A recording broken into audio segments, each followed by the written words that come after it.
Tirelessly on your plan to let the world know what you don't care for, and only assholes would dare disagree.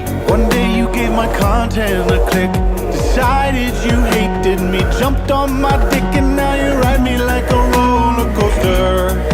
Please stop bullying me, I'm too fragile to read these mean things. You fucked me up, you fucked me up, you fucked me up beyond repair, and I will never be the same again.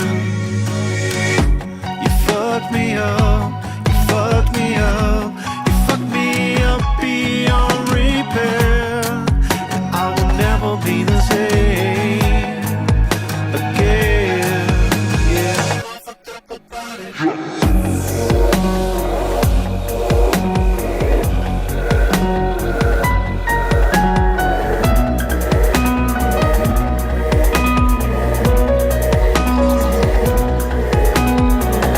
Thanks for pointing out that I gained some weight.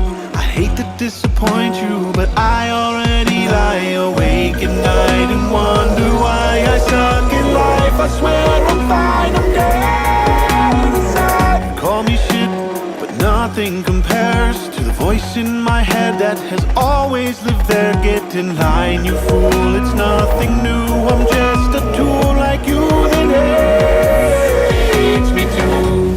You fucked me up, you fucked me up, you fucked me up beyond repair, and I will never be the same again.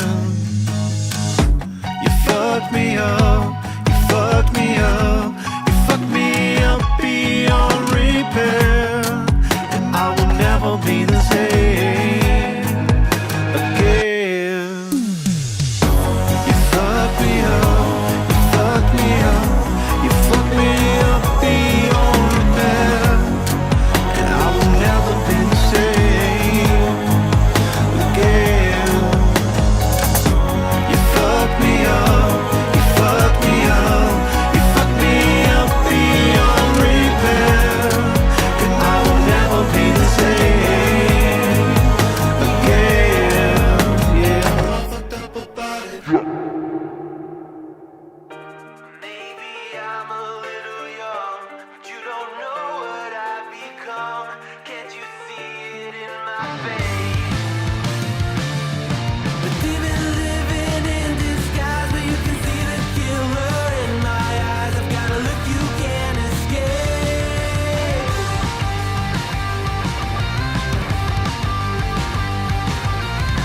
Boku no mirai wa dare ni mo wakaru. Good morning. And remember, guys, boobs before noobs always. Get your boobs before noobs at the Nixie Knacks merch shop, so you too can be cool like me, right? And support a great artist like Nixie Knacks. In the airport waiting for my flight, been up since 4:15. While you get started slate, K-Huck, 4:15, that's nothing. Seriously? Really? It's a little weak sauce to me. Bros before hoes. Oh me. So let's just get into it. So enough chit chat. I got my coffee. It's extra stout this morning. We're just gonna get into it. Last night We had a great show. I felt like over on Clear as Mud, and I thought it was real good. I thought there was some really good conversation that occurred. We was talking about, what are dads, what are people's expectations of dads, fathers, right? I think we covered all kinds of different scenarios, and using different TV dads, and stuff through the years. What do they mean? How do they impact our impressions, or what, in comparison to what we maybe had or didn't have growing up as a father. Um, Overall, I thought it was very, very good. Had a little bit of a twist at the end. We kind of got into a little bit of drama stuff that was going on out there as well. But touching grass was my job. Well, good. I'm glad your job was touching grass. So anyway, exactly, Joy. I would agree with that assessment. The Cliff Huxtable, the character that was played by Bill Cosby on the Cosby Show, was an excellent father. Right? He showed a good example of for all fathers, but he showed I think more importantly, for the period of time that the country was in, I think he showed and inspired a lot of, him and his wife Claire inspired a lot of black children. You saved the trans community. Run, Leon, man, that is awesome. I'm glad you're able to do that. So let's see here. Where am I? I need to get over here. I need to get into. There we go. All right, let me get to Discord there in case somebody wants to call in this morning. But anyway, so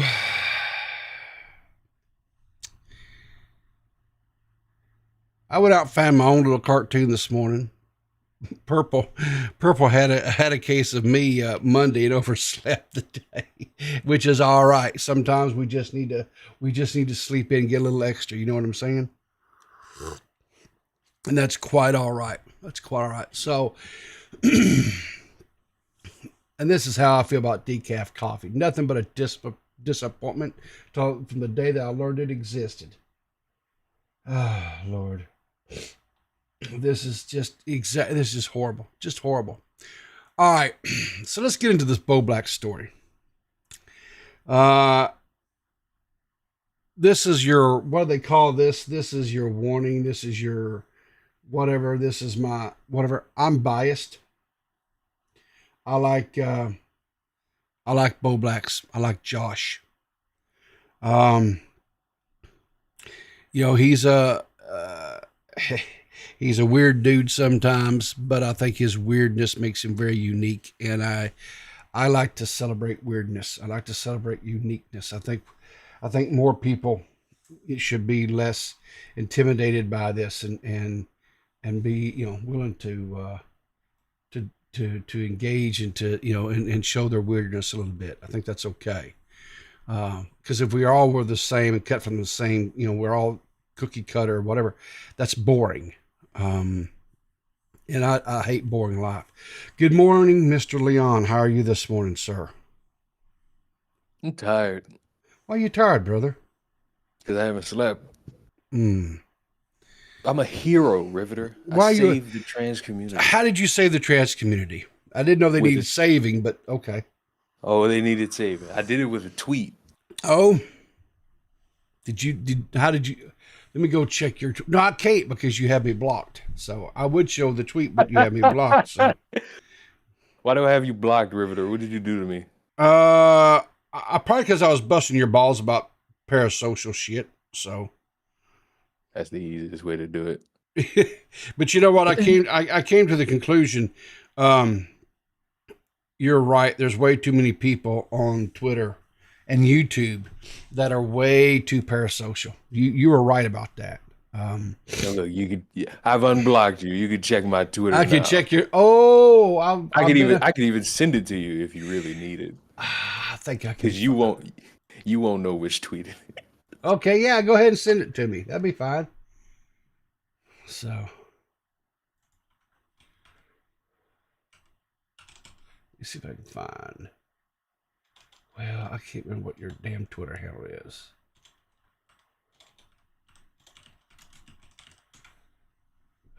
Why can't I send you this via your DMs, Riverter? I don't know. Okay, I've got you. Are we not friends on Discord? That may be why.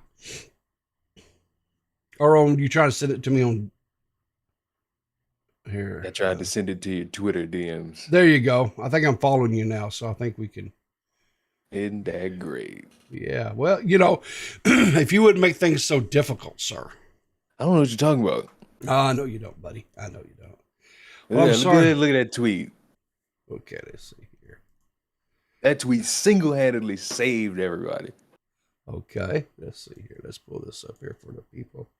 Let me pull that back down. And here we go.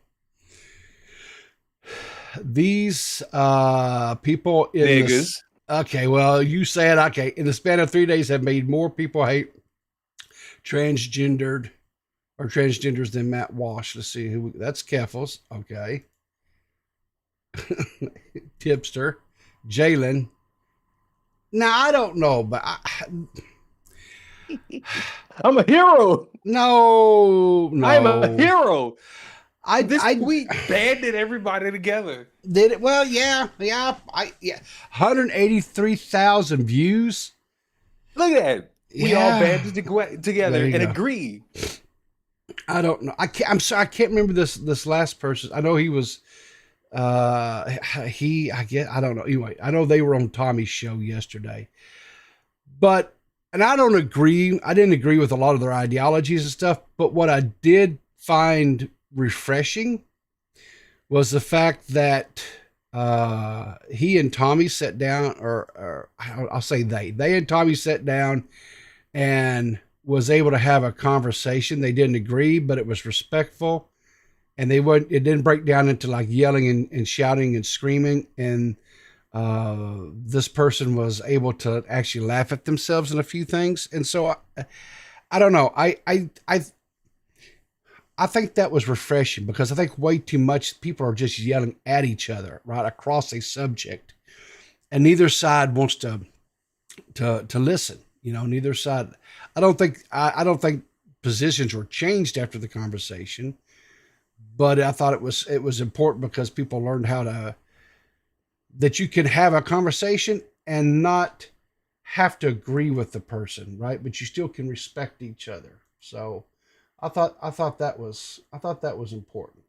And I don't know, maybe that's very small-minded or whatever, but I do think it serves a purpose. So I mean, it's always great to have conversations when you're in an environment that you could actually have them, and you don't have people pretending to mediate when they're trying to gaslight an autistic dude into feeling bad. Well, see, and that's the problem with Tipster. That's the problem with Keffels, and that is definitely the problem with Jalen. Out of the three that I just mentioned, the person that I probably have the most sympathy for is probably Jalen. No. Jalen bust out the hard R every other week. I know She's that. I know that. Directly hurting me with that word. I know that. I know Riverter. that. Listen, I don't know know. if you know this. Okay, what's that? I don't know if you know this, but I'm black. I'm Are hurt you? by that word. How dare this white person say this word to me? I am offended. To me, Jalen, she has said some really horrific things, right? She has said some very bigoted, and she has said some very racist statements. But the problem, I feel like Jalen, she has a lot of hurt in her heart, in her soul. And I don't know where that pain and hurt comes from, but she lashes out at people. And then when she's needing compassion and sympathy, she doesn't understand why she doesn't receive it. And instead she gets the same hateful, comments and stuff directed back at her about her situation. Well, yeah, what you put out, I definitely believe you reap in. I definitely believe that. I honestly, truthfully, I hope that Jalen can get somewhere where somebody can help her become a less tormented soul and find some peace. I really, truly, I do mean that. Keffels she's just a horrible, evil person who is playing this game, and her whole purpose is to try to, just destroy people. She has no compassion. She has no love for anybody but herself and her career. And, and Tipster, He going out sad. Tipster is unfortunately, he's just a clout goblin. He really truly is. He hops from community to community and latches onto the most prominent people within that community and rides until he basically sucks them dry, and then he moves on. I mean, he started off in the retro gaming. He came into commentary. He attached himself to people like Bowblax, to Nick, to Augie. He ran with them. He had fun with them. He whatever. And then all of a sudden, he didn't want to anymore. And all of a sudden, now they're problematic, and now they're toxic, and all these things. And he wants to go and run with Keffels. Fine, that's your choice. I mean, you want to be buddy with Keffels, go be buddy Keffels. But, when Keffels bites you and you get snake bit and you're dying from poison, don't ask, why did you bite me? Because you knew ahead of time, bud. You knew ahead of time. So anyway, and that kind of leads us into what we're talking about today, and where all that started with was with Keffels and with Tipster. What you talking about today? I'm talking about Bowblax. And so Bowblax had this Twitter account that he was out here running wild in these streets. He wasn't like tweeting from it a whole lot, but he occasionally was. He was saying some of the words that that Leon likes to get people to say. That so he was out here doing his thing and making fun and what have you. And it was obviously a parody joke, little shit talker Twitter account. And he was drunk and high the other night and exposed that he was running that account. People went out, looked, found it. And the thing of it is Tipster initially found it funny, found it hilarious. Then he tweeted out, and they've got evidence where they showed him copying link the tweet where you can send it. I'm pretty sure they sent it to Keffels, and then she comes and starts going at Bowblax. Okay. But now H3H3 has weighed in on it. Why? Because H3H3 never, ever, ever misses an opportunity to grift, right? Never. And what's really funny about this whole thing is this man right here on the screen, right here in front of me, this goofy Peckerwood, has a long, way back in time history of being and saying some of the most racist shit in existence. Are you familiar with this man's history, Leon? I condone all forms of racism. Do you? No, I really don't. No.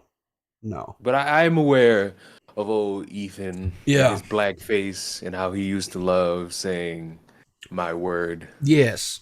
Not just your word, but the homosexual's word too, right? I mean, he was appropriating culture everywhere. But even back before then, back when he was just starting on YouTube, there was and I don't remember the creator's name, but there was a video, an article not too long ago that was written about it.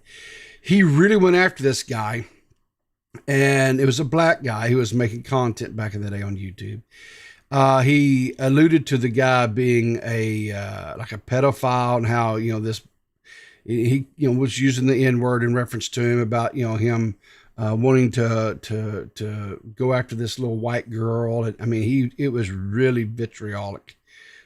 Just, that's, and then, you fast forward with the whole, having iDubbbz on his podcast and, saying the two words that, I mean, he just kept saying it over and over, pointing even where iDubbbz was extremely uncomfortable about it, talking about black men being security guards and how it was terrifying to have these 6 foot plus black men, that was intimidating to him. And then, of course, doing the quote blackface, and I'm not talking about the makeup, but I'm talking about where he put the mud on his face when he was over in the Dead Sea, right? And he put out that little caption about something about once you, I think it was, what was it? Was it once something about black and not going back or something like that? I think. Once you go black, yeah, exactly. You'll never go back. Exactly. Every white girl knows that. But anyway, so this guy does his little podcast, whatever. And in this thing, he's talking about how he wanted to have Bowblax on, but because of the racist tweets and so forth, that he's not going to have him on now and stuff, and all they just want to use Bowblax as like a living soundboard or whatever. And Bowblax was like, no, I'm not going to do that. I'm not going to reduce myself to that. Right. And, but, of course, the internet is coming after poor Josh right now. So Josh puts out this long tweet. I mean, he made full use of that Twitter blue, right? But he says, he goes, I don't think I've said how I feel about being a soundboard meme on H3, so I'll say it here and then move on. My sense of humor is pretending to be absurd. In the past, that came in the form of stuff like the BLM song where I pretend to be a black guy who wants to kill everyone else. That was in 2016, and since then I've kept that sense of humor, but I use it in ways that aren't harmful, like stop laughing at Sonic and other gags I'm making my comedy videos like the Zelda review I did last week. I love that this side of me is highlighted in H3 podcast with the memes. I think it's funny. I just don't like that it's portrayed as how I actually act. I really wish that H3 audience was aware that I'm playing it up for fun and I'm not actually unhinged. The reason why I was open to coming on as a guest is because I like to clear up and show them the normal side of me. I did an AMA on the H3 subreddit last year, and his fans really enjoyed seeing me express myself as a person and not a living meme. So I'm sure the podcast viewers who aren't on Reddit would also enjoy the H3 podcast episode with me as a guest. I would also give me an opportunity to talk about autism to a larger audience, which is something I think would help a lot of his audience to hear about. So I know, Josh, he is autistic, and he's an advocate for, autism awareness and being, what's the word I'm looking for here? Sympathetic to people with autism. I'm not sympathetic. Maybe that's not the right word. Being understanding, right? Because autism affects people in different ways. Josh is, for the most part, he's just a normal dude. He just can't read the room a lot of times, right? He doesn't pick up on social cues, but he is funny. The dude is funny, and I don't honestly think Josh has an ounce of fear. Like he's willing to pretty much try and do anything, right?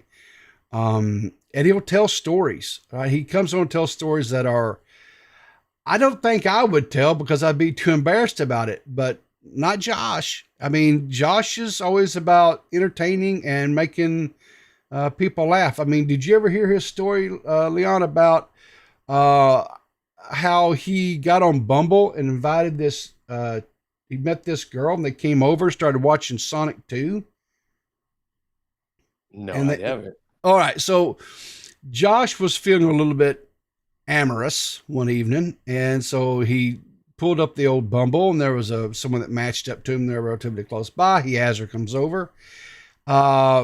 They decide to watch Sonic 2 movie and smoke a little weed. And but he said that like her breath stank, right? Like she had a garbage mouth, right? But he winds up making out with this chick and ultimately having sex with her. And what's worse is he didn't use a condom. Ooh. That's a big no-no. Yeah, and he's telling this story to me and Dave on Dave's stream one night. And I'm like, Josh, dude, if this girl is not like doing proper hygiene and stuff, you know, and her breath is stanky, dude, what do you think is going on in other parts of her body? You know what I'm saying? That pussy a yeast infection. Oh, Jesus. And I was like, Josh, I said, dude, you had unprotected sex. Do you not understand what? He goes, yeah, but I didn't come. I said, dude, you don't have to come to make a baby. I said, did you not teach that? Did they not teach you that shit in health class? I said, you know, you don't need to come to get an STD either. No, I said, yeah, exactly. I said, pre-ejaculate has semen in it has sperm in it as well, dude. I said, you right now might be in the process of being a father to a little garbage pail kid. I said, come on, dude. And yeah, exactly. And the STDs, let's not even get into that shit. So anyway, he said he went and got tested, went to, you know, the clinic or whatever and got tested and checked for STDs and whatever, which good for him. But I was like, dude, man, if you're going to be out there on these streets, man, having fun, all for you, go for it, dude. But dadgum, wrap that thing shit. Bible says, thou shalt rap it before thou tap it. Exactly.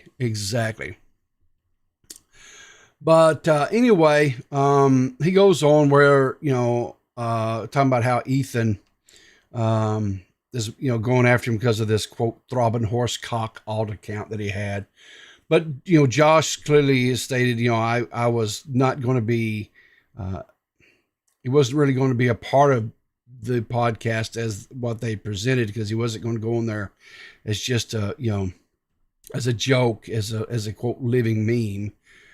He wanted to go in there and actually have an actual conversation with him, which honestly, I don't know if Ethan is honestly more available, not available, has the ability to have a honest conversation. He straw man so much. He goes, I use the account to say absurd things like things with the theme that I'm a horny guy who is unhinged and ready to fuck anyone, including Joe Biden, while saying the N word a lot, or the soft A word a lot. I didn't think it would be harmful because nobody followed the account and nobody knew it was me. I was just having fun. You know, that's the thing, right? And this is maybe just a little word of caution to people. If you have other accounts and stuff that you're trolling with, whatever, understand something. There's an old parable. Anything that you do in the dark will come out in the light. I mean, that's just the way it is, right? So if you think you're doing it and being secretive and being funny about it, eventually it's going to come to light. It's going to be found out, and then you're going to deal with the repercussions. Now, H3 is saying that they're going to talk about this, I guess, more extensively on Friday. You know, your good friend had something to say about this whole thing. Because like I say, people are kind of coming out Bowblax on this. Well, I don't personally, and this is my personal feelings, I don't personally like the whole thing about the BLM song and what happened there. But one criticism I would give Josh on this is, yeah, he did the song as a joke or whatever. The song got out. Okay, fine, whatever. But then he did it again at a karaoke bar, at a VidCon or something like that again. You know, the thing about it is if you want to let things lie, then you don't bring them back up and do them again. I don't think, for one minute, I don't believe Josh is racist. And I don't believe Josh is transphobic or any of those things that's being tried to be labeled around his neck right now. I just think Josh is a dude in his late 20s that's edgy and does edgy humor. But I don't think he's racist or bigoted or transphobic or any of that other shit. I just think that he makes some dumb, stupid statements and comments sometimes for the sake of comedy. But your friend Leon had something. Oh, what happened? Who's my friend? Hang on here. Why did it do that? Okay, let me just do it this way. Here we go. So Xylee tweets this big Twitter thread and says, I'm telling you now, and I mean this with my whole ass heart, if Ethan isn't getting canceled for this shit, and I mean all of it, Keffels isn't getting canceled for all her shit, the long list, and Tipster isn't getting canceled for his past shit, maybe a bit current, and then I will be damned if these three get to cancel Bowblax. All three of you stay in your hug box and stop your shit. What do you think about that, Leon? I don't really care. It's a matter of people who want to be the purity test leaders. They want to make sure everybody has a past that gets addressed and you be shamed for it and you're labeled these things for the rest of your life. However, if you do it to them, it's different and I've learned, and you can't really have that be equated to the situation with you because you're such the bad guy and it's not about me, it's about you. It's like you, Riverter, you being afraid to say Negro because I thought the whole time you was just going around saying nigga to everybody. No. I purity test you. It's like, how dare you used to say Negro to everybody. And then you find out about me and how I was just going around saying the F slur like every day. Yeah. And I try to flip it. It's we both have a past. Sure. Hopefully we've both learned. Sure. I don't know, people, you might still be out here calling me a Negro in private. No. You know what I do? Here's what I do. I either will call you by your name, Leon, or I'll call, and I don't mean you specifically, I'm just saying anybody, right? And it doesn't matter who they are. I call them by their name. I call them brother or buddy. And that's it. Call me slave number 300. No. What if that was my name? You wouldn't know. I would probably call you brother or buddy. Hey, buddy. Hey, brother. What if I didn't want to be called that? What if I demanded to be called slave number 300? We would have to sit down and come to some sort of agreement or understanding because I couldn't do that. I just couldn't, man. I mean, it just, everybody has, I think, if everybody took their skeletons that they have in their closets, right, and dumped it all out, right, I think a lot of people would not try to be so fucking holier than thou, right? And that's what this really all boils down to. People like Tipster or Keffels or especially fucking Ethan Klein trying to be holier than thou, like they pass some sort of fucking purity test and they can sit here and stand in judgment of somebody. No, sir. You don't get to do that. You don't get to sit there and point your finger and wag it at Bowblax or anybody else. Not with that shit that's in your closet. No. Now, the only thing like I'll say to me, and this is me and my feelings alone, when I was educated, right? And here's the thing too, this is that's really weird about some things, right? Like some black people, if you say the soft A around them they're fine with it. Others will beat your ass, right? Some, if you say the other word that Leon says, they're okay with it, right? But you have to, it's about the relationship that you have with that individual person. That doesn't mean you just go out here and say this shit, right? To me, personally, I would rather just be respectful, period, right? Irrespective of whether or not if it's offensive might not be offensive to this person, but it could be to this one. Just, just treat people with respect and dignity. That's what I try to do. I'll tell you one thing, Riverter. What's that, sir? You call me any slur in the book, you better not ever call me a person of color. So do you find that offensive, a person of color? Yep. Okay. Well, what I'll probably call you, Leon, is probably just Leon or buddy, brother. Because like I say, why not what? Why not Negro? Negro is the safest one a white person can say. But the reason why, and when it was explained to me, I understood, because again, when that word was used to identify black people, it was like one step removed from calling them the hard R. Yes. And so when that was explained to me and the connotations that it came with it, I was like, okay, that is a word that I removed from my vocabulary, and I just don't say it. And I won't say it for that very reason.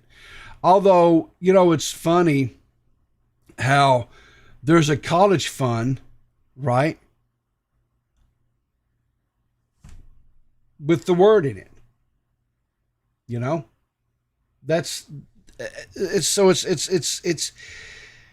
It's confusing sometimes, I guess.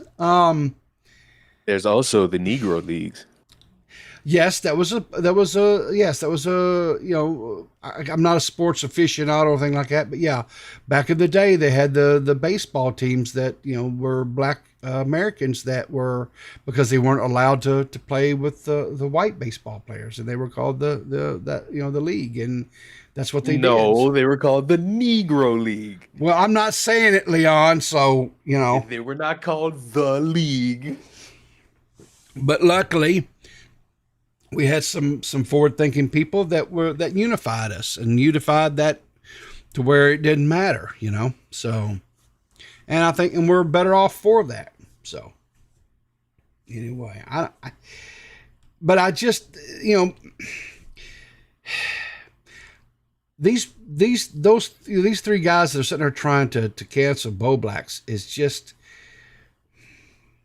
I don't know. I don't know why they feel like they have the moral superiority to be able to do this. Why? Because Keffels is trans, so therefore she has some sort of pearl clutching and moral grandstanding she'd do. Why? Because Tipster is Latino, or I don't know. And there's even some confusion on all that. So therefore he can pearl clutch and he can do what he wants to do. And then of course, Ethan Klein can't clutch nothing. He has no ground to stand on. I mean, he hates his own people. There's he's out mocking, ridicule, making fun of Hasidic Jews. So no, I'm sorry. But I did find this kind of funny. They turned what Zali said into copy pot. Yeah, it says Matt Pitt, of course, starting all this, the one-legged wonder that he is, says, "I'm telling you right now, and I mean this from my heart." He says, "Bop." I think it's that song from back in the day, Bop or whatever it was, was it the Hanson twins? I think. Did you? I know that's probably not a song you ever heard, but yes, I'm so young. No, I just didn't think you would listen to like the bubblegum pop radio play back in the day. There's a lot of old music I listened to. So did you ever listen to Mbop or whatever it was? Probably. I probably don't know the song, like the name of the song, but yeah, here we go. Are you watching the stream so you can hear the song or whatever? Yeah. Okay, here we go. This is gonna get me canceled.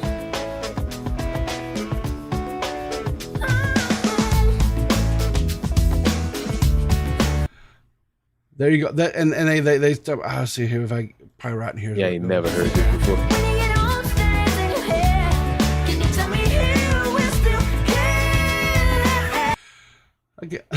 boy's cultural appropriating. Look at him. He's wearing dreads.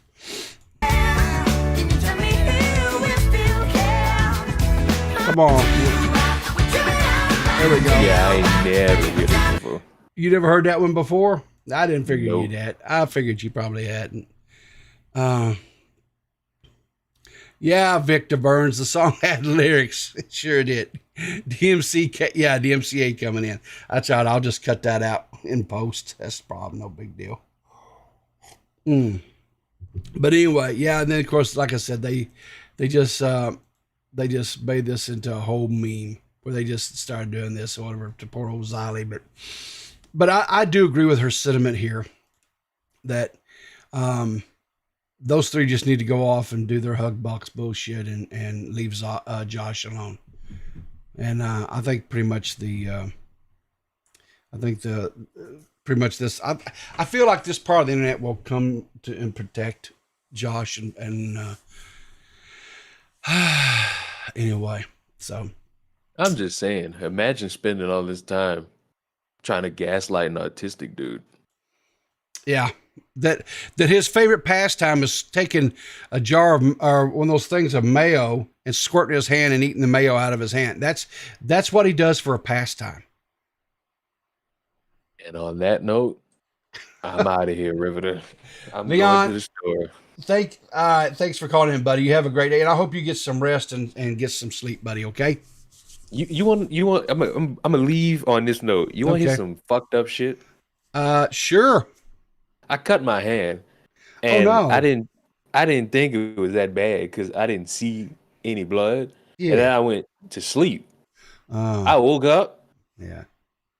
And I got like gray bed sheets. Oh Lord! And when I tell you, it was going up and there was just red. I was like, well, I'm bleeding. Yeah. So was it like a real deep cut, and it was just a real shallow cut, and maybe it kind of got separated in your sleep or something and started bleeding? Maybe it definitely wasn't deep, because if it was deep, the blood would have been dripping as soon as I got cut. Yeah. So I guess you got to go get you some new bed sheets.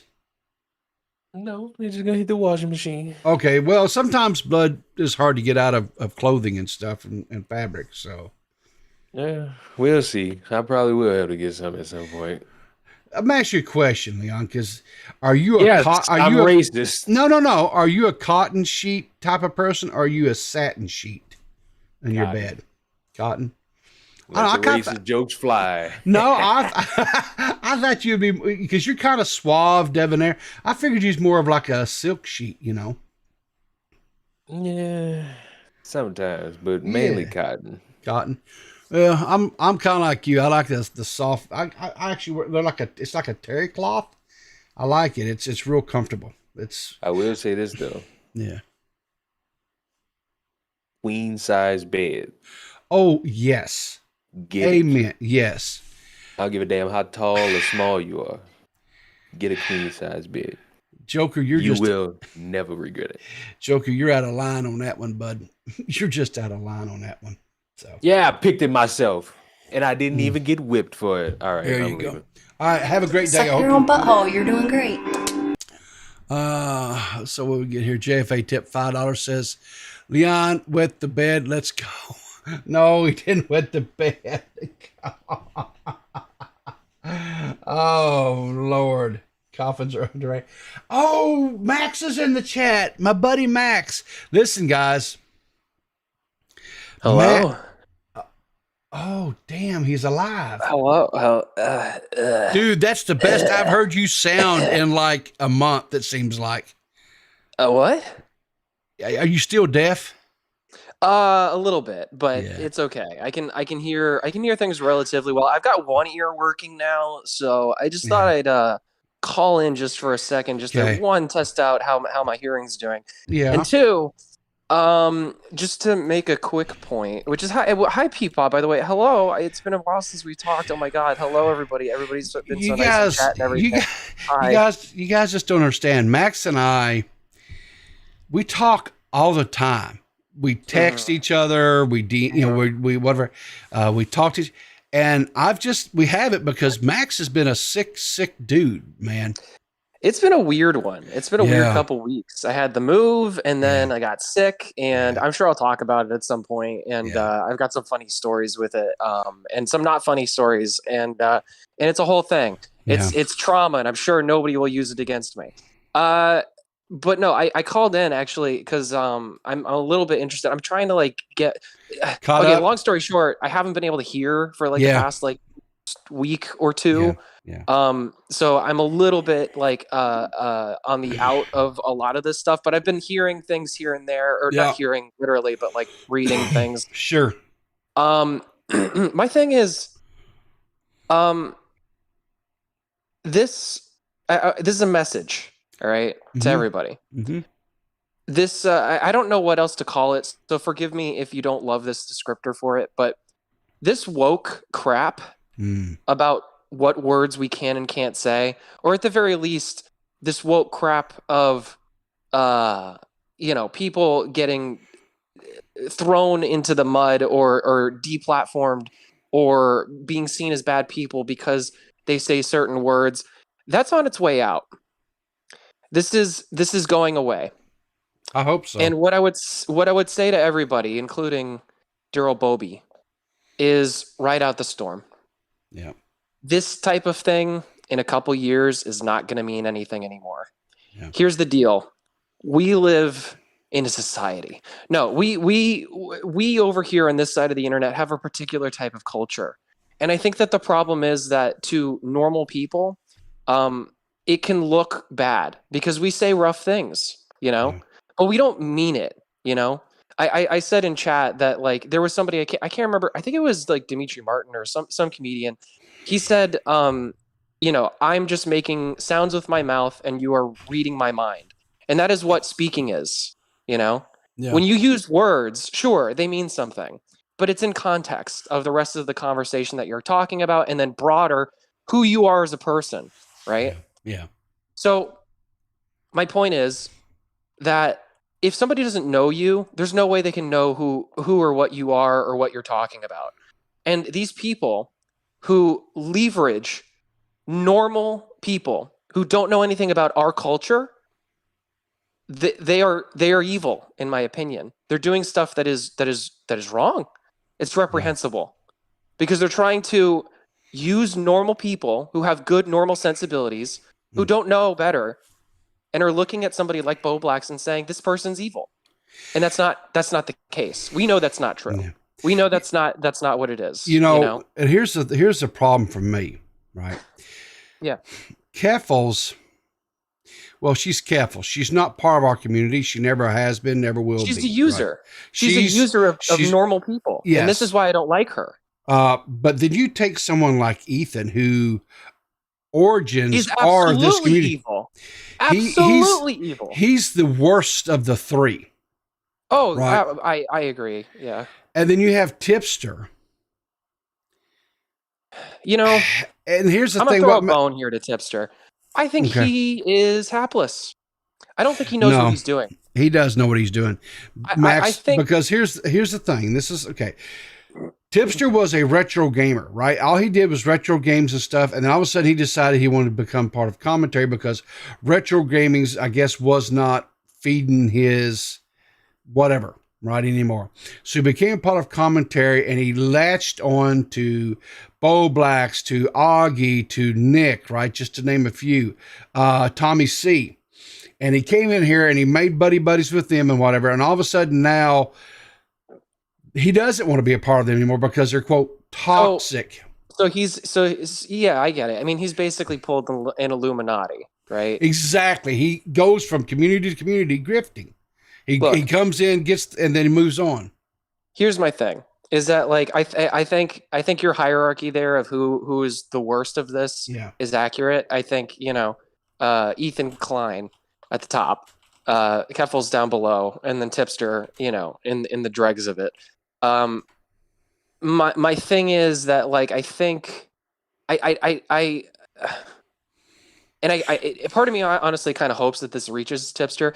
I don't think you're I I think it's fair, given that you're attacking somebody who I respect and know is not an evil person, and think and believe that you know that he is not an evil person. I think you're stupid. Yeah. Okay? That's what I'm going to assume. I can assume He's not evil stupid. and malice from these He's other not people. stupid. No. It's calculated. I'm gonna tell you why it's calculated. Okay. Yeah. In the stream the other night, when the what was it, the horse cock or whatever it was Twitter account, when it was discovered it was Bowblax, right? So Tipster was talking about on a stream, and when Bowblax made out the tweet, right? Tipster was sitting there laughing at the shit, was laughing at it. He then turns around, copies. They have this. They caught him. They've got screenshots of him doing this during the stream, where he copies the link, assumingly he sent it to somebody. It wasn't very shortly thereafter. Keffels comes into the equation and goes after Bowblax for that very tweet. Yeah. So no, I'm saying. no, I'm sorry. I'm not going to be generous to Tipster on this at all. No, and it's not generosity, because I think the level of stupid that I'm talking about is like absolutely ridiculously stupid. Because here's the thing. I don't think Tipster is a thought leader. Like I don't think like he's leading anybody into any sort of place. No. This is what I mean, is that he's a follower. I think he's somebody who, because of everything that we've known about from this guy, he, was plateauing in terms of this community and was trying to find a way to get his one more ring up on the ladder as much as he could. And here's the silly and funny thing that people have been thinking about, is that everybody's been really worried and concerned about, Tipster, what is Keffels going to do to you at some point? She's going to throw you under the bus because this is what she does. Exactly.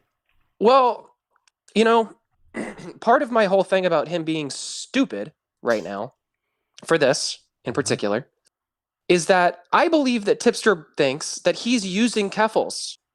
And I think he's stupid for thinking that. Yeah. One, to think that he could. Two, to think that anybody wouldn't notice. And three, because what do you actually have to gain from this? Because again, it's a matter of time before somebody in his community, somebody in Keffel's community, gets wind of this, starts poking into things, and then they, wait a minute, he said this in the past, wait a minute. Everybody's been floating this. The only reason that hasn't happened yet is because Keffels, or the community surrounding, or the orbiters or whatever, haven't really had that opportunity, haven't had that want or desire to come after him in that way. I mean, we all know it will happen eventually, and the only reason I believe it hasn't is because we have all said it, and I think Keffels listened and went, hey, let's not do this because we don't want to prove them right yet. Well, but it will come. That day will come, which is why I think that he's being stupid. Well, like I said, it's like another night when he went in and did the debate with Augie. At one point, he accused Augie of being a moral F word, right? Saying he was moral effing. So here's the thing, right? Now that is something that is a word or a phrase that gets. That's our term. Yes, but that's not their term. And I couldn't find the tweets, but there were people in Keffels' replies. Now, I don't know if they were commentary people that were just trying to get Tipster busted out, or if it was people that is from Keffels and her community, but they were saying, hey, Keffels, Tipster said this phrase, are we sure? So so what I'm saying is, he also likes to use the word, the retard word, right? Mm-hmm. So that's another one that they actually got Keffels canceled to a certain degree with her community. And this is my point about him not being very smart, is because these things, again, they mean something in the context of this culture, of our space, you know? And I would even go as far to say that, if I had to make this argument to YouTube, I would. That, I don't believe that, because I'm on your platform, I'm not going to say it. If I were anywhere else, I would just say the whole word because I don't care. But moral F word, to me, that is not the same thing as the slur that the F word is. Sure. It's not the same thing. It doesn't mean the same. No, it doesn't. It's not referring to the same group of people. No. It's not even like it's just it's like a what do you call it? It's a derivative, you know? Yeah. It's down line from what that actual from what the upstream of what that word actually is. Yeah. Doesn't matter to them. Yes. Yeah. Hey, Victor, how's it going, dude? Hi.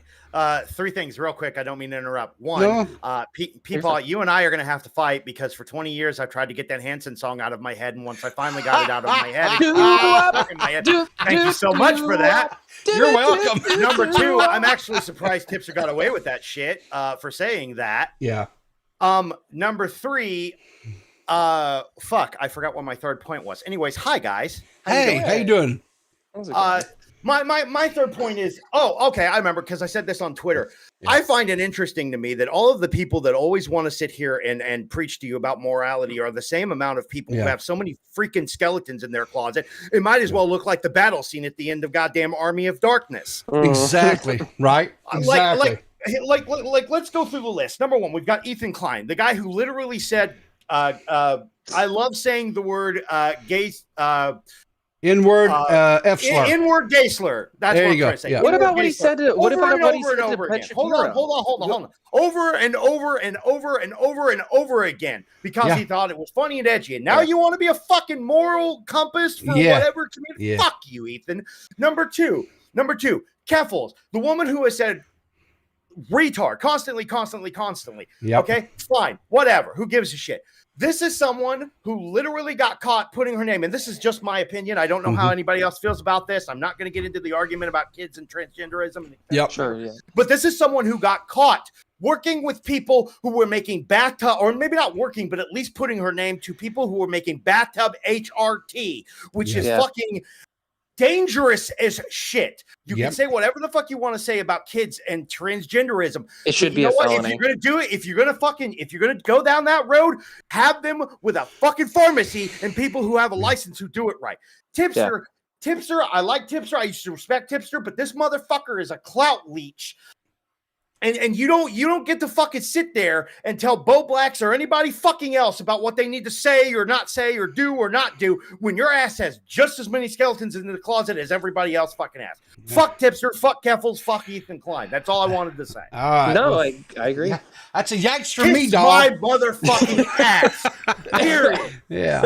Well, Victor, I let it out, dude. Don't let this build inside you, man. Suck my motherfucking dick. That's there what you go. Say. Quote Victor Burns no more. Sucketh the dicketh. Listen, I think what bullshit. It is. Seeing this. It is, Victor. All of these people, all of these fucking people who always, even iDubbbz, man, fuck iDubbbz too. All of these fucking people who used to be so edgy and so cool, and so you got all those fucking clicks, and you got all that fucking money from being edgy and saying all these slurs. And now when the wind starts to shift, instead of standing your ground and standing on your fucking principles, you want to be a pussy ass little bitch, and you want to turn the fuck around and go, well, you shouldn't say this now, you shouldn't do this now. Oh, this is bad. I can't associate with. These people they're not punk rock, man. They're not. They think they are. They think they are currently. They're not waterhead motherfuckers, man. Absolutely. They say that teenagers scare the living shit out of me. Hypocrite ass bitches. It's bullshit. I'm sick of that shit. No, and this is what I'm saying. This is why I started my call with the fact, which is that this is all on its way out. This is all going away. My advice to anybody who has to ever deal with anything like this is ignore any person that takes you out of context, that tries to make you some sort of a censorious person for a word that you said out of context. There's no reason to engage with this. There's no because here's the thing. It's all fucking bad faith. No, it is. We could go back and forth. Well, Ethan Klein said this. Keffel said this. Tipster has said this. None of that matters because they are not operating from a point of logic or rationality. They're operating from a point of trying to destroy you. They don't care how many times they get stabbed in the process because the stabs don't mean anything to them, because on their side, stab wounds are like it's like a zero sum for damage. You know what I mean? For us, we take the stab wounds and it means something because we're good faith. We're trying to, be good people. And again, they market a lot of this stuff too. People who don't know what this culture is, they don't know what people are saying really, and they take things for face value because of the social credit that they have gotten as content creators. Keffels, Ethan Klein, Tipster, all these people. A lot of these people, see, this is the hard thing to understand, I think, for a lot of people, is that we deal with it, like, especially here in the commentary community, we talk about commentary community at large very much, a lot. But the reality is, most people who do online content creation, really at the end of the day, are only doing that content creation. Like, most of those types of people's audiences are one person, standalone. They don't know anything about a community. They don't know anything about a broader thing. All they know is the one creator that they watch, because that's it. There are people out there that don't know anything about the wider content commentary community, besides what Tipster says, besides what Keffel says, besides what Ethan Klein audience says. Those people I have sympathy for, legitimately. Some of those people are vicious. Some of those people have been vicious. Some of those people have said some terrible things and don't know what they've done. They don't know because they've been lied to. This is my point. Is that this is why I am, and it's a choice. I am giving this full force 100% choice, and I'm not saying you guys are in the wrong for thinking the opposite, but this is why I am deliberately choosing to believe that Tipster is an idiot. He is stupid. He is being moronic right now. And anything that he lobs at Bowblax, in my opinion, should just be ignored. Because this is the opinion of a stupid person. Okay? So on any other thing, on any other topic or whatever, he might be able to make a salient point. He may be able to have a cogent argument or whatever like that. Anything that he says in terms of grammar, fucking syntax and sentences, slurs, all of these things, no, Tipster. You no longer get that from me. I will not listen to any of your arguments in regard to any of that. If you say any of that shit, I don't care. I don't care. Because I know that it's just hot air that's leaving your balloon-shaped face. I'm not doing it, Keffels and Ethan Klein, again, different category. Evil people. I don't listen to them anyway. Because who cares? Anybody who listens to them, I feel bad for them. Because you've been duped. I'm not going to call you stupid because you just may not know any better. There's a difference between being ignorant, and I don't mean that negatively either. I just mean like you don't know the broader aspect, the broader thing of what's going on here, versus like deliberately on purpose stupid like Tipster's being. You know what I mean? Yeah. I'm not even saying that like you should fucking watch your language and shit. Like I don't say certain words because whatever, it's my fucking vocabulary, but I'm not going to hate on you for saying certain words. But sitting here and having to listen to these people talk shit about things that you said years ago or 10 years ago, and then expecting you to forgive them for shit that they did most recently is some of the most hypocritical fucking bullshit I've ever in my life. Like, no, see, but this is the thing. Wants everybody to be like, oh, well, y'all need to forgive me for saying retard constantly because I was on fucking cocaine and meth or whatever the fuck. Well, I said, okay, but let me tell you something. If this had been somebody that was a conservative, and I'm not trying to preach politics or get into a political commentation here or whatever, but if that was somebody that you didn't like, if that was Matt Walsh or somebody else that you fucking can't stand, you'd rake them over the coals if it was 25 fucking years ago. It's hypocrite shit. Look. In hypocrisy. Like I get why she doesn't. Like I get why she's mad at Leafy, because some of the shit that Leafy said, even in like the context of a joke, like can be like him saying, hey, we should kill all trans people and shit like that. Okay, like I get that that's a joke and that's pretty extreme and that's his skit and bit and shit, and that's fine. And you could say, look, I don't like that. I don't like that, and I'm not fucking with that, and I think he's a piece of shit and blah blah blah. Like if Keffels had said that, fine, whatever. But like her shit getting into this argument with Augie for some stupid fucking reason, and then leaving and pulling Augie into a conversation with Tipster because you're too much of a fucking pussy to stand up for yourself is the what the fuck? And Tipster going over there going, oh well, I asked her to put me in the conversation. Why, bitch? This has nothing to do with you. Why are you involved in this shit? The most powerful thing that we can do for some of these people, or to some of these people, is just ignore it. Because look, the bullet loaded into the chamber that is the term hypocrisy fired at these people bounces off of them. It means nothing. It doesn't matter. It's the same fucking shit they wanted to do to Bowblax. They tried to do it to Augie. The problem is running into Augie. Augie didn't give a shit. Yes, Augie because didn't give a fuck. He because will this is turn what that we've the fuck learned around on you. And this is why I'm saying that it's out. This is why I'm saying this stuff is going away. This whatever you want to call it. Again, I don't like using the term woke, but let's say woke. This woke crap, is going away because people are starting to realize that cancellation is not a thing that the world does to you. It is a thing that you do to yourself. We have recent examples in the commentary community that would, point to that and say, yeah, that's true. I don't think you leave the internet of your own accord. What's that? I don't think we're ever going to completely get rid of it. Oh, no, you won't. I think it's too ingrained. I think we've gotten to the part where sponsors and people like YouTube there are too many. Like, this is a whole different conversation, but like, I don't think it's ever going to go away. We could shun the fuck out of it. No. I think it will lessen it to a degree, but I don't think I think it will. I think it will because I think it's always been AstroTurf, and I think that the reality and there is a bigger, broader conversation tied to that. But I think that even within just the local examples for some of this shit, it's going away because I think that the kids are not up on this. They don't care. They don't give a shit. The kids actually they like Leafy. They like Leafy more than they do Keffals. If you go up to some random kid and you ask about Leafy, some of them may not know, but I'm going to guess that like most of them know who Leafy is and are probably like have some generally positive things to say versus who's Keffals. They go, who, huh? What? Huh?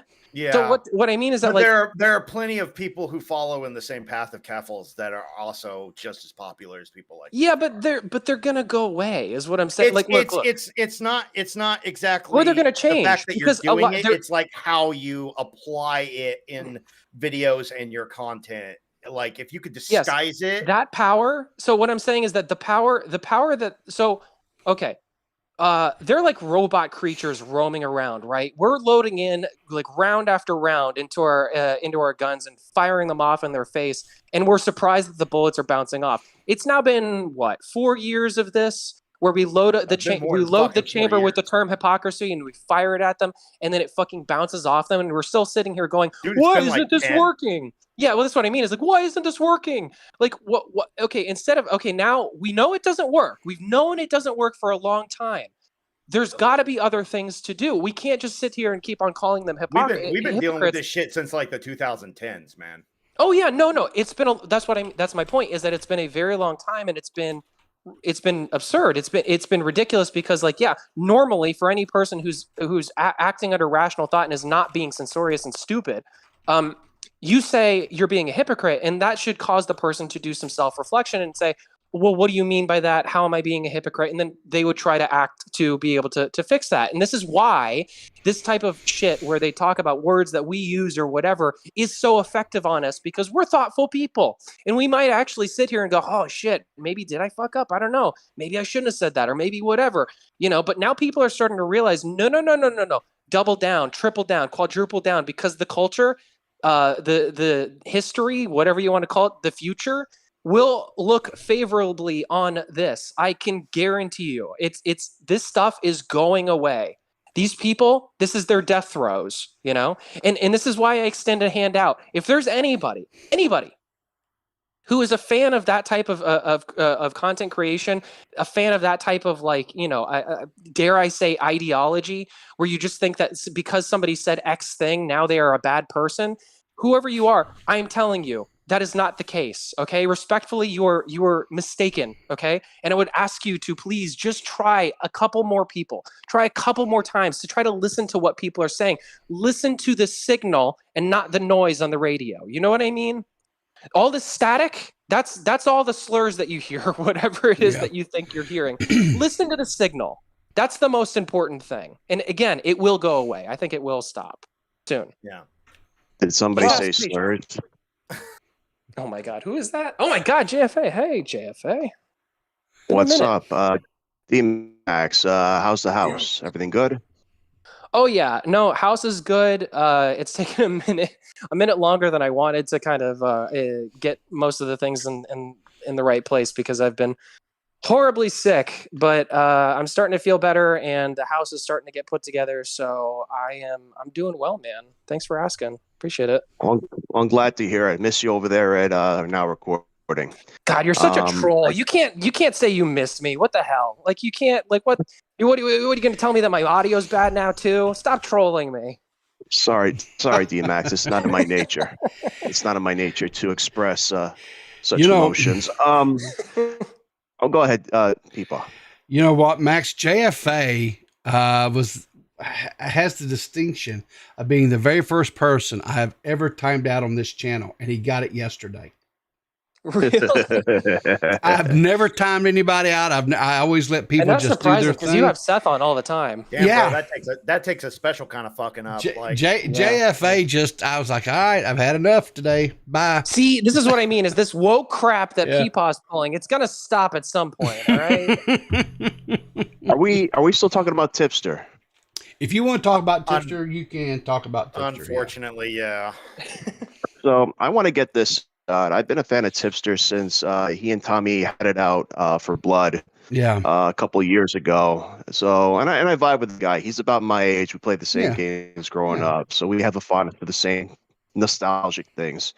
Have any of you seen Tipster reacting to Michael Francesi on the whole LGBTQ Pride Month? No. No. Okay. So as all of you know, he's he's religious. He's Catholic, I believe, or I think he says Christian.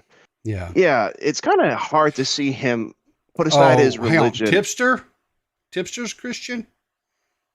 Because I think he has renounced that because he made a tweet the other day. Yeah, he made a tweet the other day saying, "Don't bring your Sky Daddy stuff to me." Whoa. Yeah. That's another thing. So I didn't know that. I don't Twitter. Yeah. I don't Twitter. Did he really? Yeah, he did. Yeah. Holy shit. I think he did a video a few days ago on some streamer that ripped off the Dr. Disrespect name, but put what was it, Dr. Witnesser or something? Yeah. That streamer that goes on and fucking preaches at kids. Yeah, on the Fortnite stuff. He got in trouble yeah. for telling some Muslim kid that he was going to hell. He got kicked off of Twitch for that shit. He did a video on that, and I think he was saying some shit about that too on that video. I could be wrong though. I don't fucking watch Tipster anymore. I basically unsubscribed to Tipster after fucking Augie. So I got sick of that shit. Getting close to unsubscribing myself. I don't care so much as the preacher's preaching to kids. Like, they're annoying enough as it is, but to tell somebody to leave their religion or else they're going to go to hell, it's really messed up. Especially if you're going to tell a kid that. Let them come to that conclusion. Me as a religious guy, I think things happen to people when they're supposed to happen, so if Tipster renounces religion, I guess I have nothing else to say. I was just really perturbed at what he was saying in Michael Francesi video, and I also noticed a lot of people, a lot of new audience members he's accumulated that are really going after you if you even challenge any of the ideologies of Pride Month or LGBTQ. See, and that's the problem, right? For example, I don't think, my personal stance is, I don't believe anybody under the age of 18 should receive any type of hormonal treatments, whatever. That's my personal belief, right? Now, but here's what I'll say. I'm not these kids' parents. I'm not these kids' medical doctors. If the parents and the medical doctors come to the conclusion and they say, yes, this is what this child needs, fine. Let the parents and the medical doctors make those right. Yes. But I don't think they should receive any type of surgical procedures till at least they're after 18. Then they're adults and they can do whatever they want to, right? But here's the thing. With me making that statement, I'm transphobic, and it's far from the truth. Yeah. It's far from the truth. Okay, I'm just going to go on a limb. I'm going to say this. Yeah. The word transphobic has never meant anything. I'm just going to say it. Well, because here's the thing: is that transgender people obviously exist. I'm not gonna deny anybody's existence or anything like this. Yeah. But this is what I mean about this silly woke crap. It's look, like homophobia is real, transphobia is real. Yeah. I think that when they lob this accusation of people being transphobic or whatever because they make a point that is counter for their worldview, that is ridiculous. It's completely erroneous. It's stupid. It's stop it. It's just what you're doing. You like, why am I trying to sit here and entertain? Like, you're trying to be good faith and you're trying, like, it's like when people say like you're a Nazi or something, like they pull that out of their hat. It's like, what does that mean? Okay, talk about the most reductive. Too fucking much. No, that's what I mean is like, talk about the most reductive, like possible thing, like the most, like you're not an adult when you say that. Like nobody respects you when you just say that. You know, that's gone. That was several years ago, but no more. We're not doing that anymore. Can I cut in real quick, D-Max? Sure, I don't feel bad for any of these kids. All right, I grew up having to get encyclopedias, and then I got to buy a whole set, and every couple of years I got to renew the set because the world changes. Yes. I don't give any of these because they're younger than me. I don't give these kids any out because they have all the information, a literal cheat sheet in their hands every day, and that's their mobile phone. Yeah. And what this is it's a calculated effort to shut people up. Because when you're on the winning side, it's that euphoria that takes over. Look, all right, it's that dopamine. My point with the transphobic thing is that, like, if you're sitting here and you are a trans person, you know, I got a lot of sympathy for you and your personal experience in life. You know, it's a tough thing. But here's the thing: toughen the fuck up. Okay, life is fucking hard. Deal with it. It's not my fault. It's not my fault that you're in this position, okay? I'm trying to figure this out the best that anybody else could. I remember a day and age when people were saying, hey, let's try to cure autism. I'm curious, is curing autism trying to genocide autism? No, nobody ever says it like that. So why the fuck do transgender people decide to do that? Why is it that they take it to the worst possible place when that is not at all what anybody is trying to do, not at all what anybody's trying to say? Why do they do it? They do it because they're trying to leverage power. And that is evil. That's wrong. Because again, you know what you're doing. In order for you to do that, you have to know that what you're doing is wrong, and you have to have a willingness to try to pull the wool over normal people's eyes who are just trying to be good people. I have a lot of sympathy for the audience of these people. I have absolutely none for anybody that tries to use this sword against anyone. It's wrong. It's so wrong. And history will see it as the most wrong thing that it is. You know? Yeah. This is why I think it's going away, because it is. We all see it. We all know what the trick is now. They're not going to be able to pull this fucking tiger out of the sheet anymore. Well, there's your fucking Nazis right there. Yeah. Point blank and simple. Yeah. It's what they're trying to listen. I don't want to get into a whole diatribe about this. They're the fascists, as it turns out. But like, no, it's true. Like, it's just this is where we're at in this point in culture. If you are out there in the ether and you want to have a legitimate debate about this type of thing, and you don't want to just lob ad hominem so that you can try to rip down your opponents because you want to have like a normal, rational, adult conversation, I have no problem with you whatever. If within that context you want to use that term in order to have some sort of rhetorical effect, I would even give that to you. That's fine. But I'm saying that there are so many, I'm going to say it's like 98% of people who say that type of thing, who use that type of language in that type of way, knowing very little about the person that they're speaking to and just trying to win social credit score points, on their audience so that they can be the most morally virtuous person or whatever, so that they can, ascend into a new fucking echelon of trans acceptance and therefore are loved by society. No, fuck you. And again, the only criticism that I have for the audience in terms of this stuff is that if you hear anything and you immediately start to internalize that and you start to think, man, that makes me feel bad, I love and appreciate your experience. I can sympathize with you a lot, but toughen up. The world is cruel, okay? And anytime that anybody has an attack vector, people or the world will use it against you.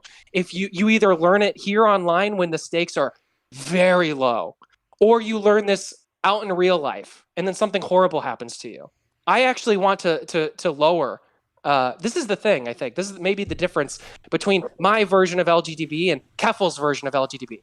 I see LGTB, I want to lower the rate of people killing themselves because of these types of things. I think it's important to tell people what the reality of life is versus Keffel's and that band of miscreants who are perfectly fine with kids killing themselves. I understand that's rhetorically huge for me to say. I get it. That's a lot. It's a huge accusation. I'm lobbing against that. But I'm saying, again, I'm pointing it from the thing of I am trying to have a normal and adult conversation here. And you people are the one that are coming in, mucking things up, making the water too murky for anybody to be able to have a thing. So that's the only thing I'm going to say about them. Otherwise, I'm not going to pay attention. You know what I mean? Well, D-Max, there's got to be winners and there's got to be losers. Yes. You know, so. Yes, that's a huge point, too. And if they off themselves, they off themselves. If they don't, they don't. Like I said, all the information they'll ever need. Please don't. All the information they'll ever need is their mobile phone. I'm just kidding.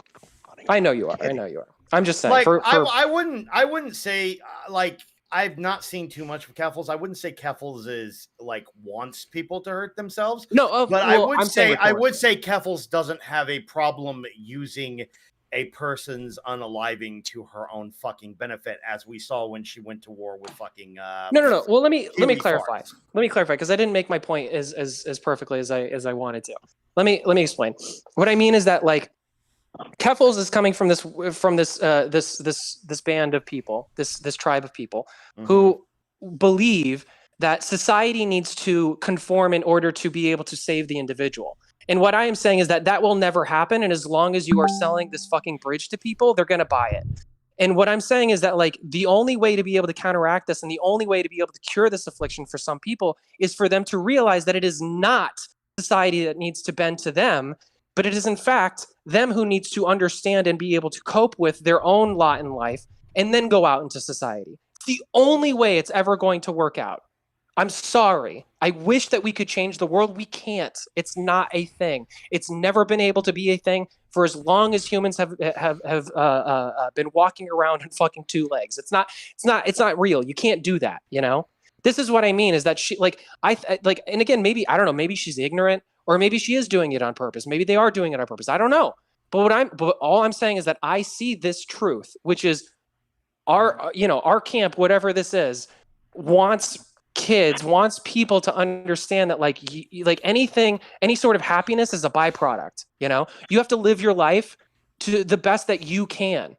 It is not on anybody else for you to not commit suicide. I'm sorry. You know, I'm sorry. I'm just sorry. But at the end of the day, that's your choice. And I would beg and plead, don't ever do it. Please don't ever do it. Versus these people who are basically saying, well, if society says that you should, then maybe you should. That's all I hear when I hear these people.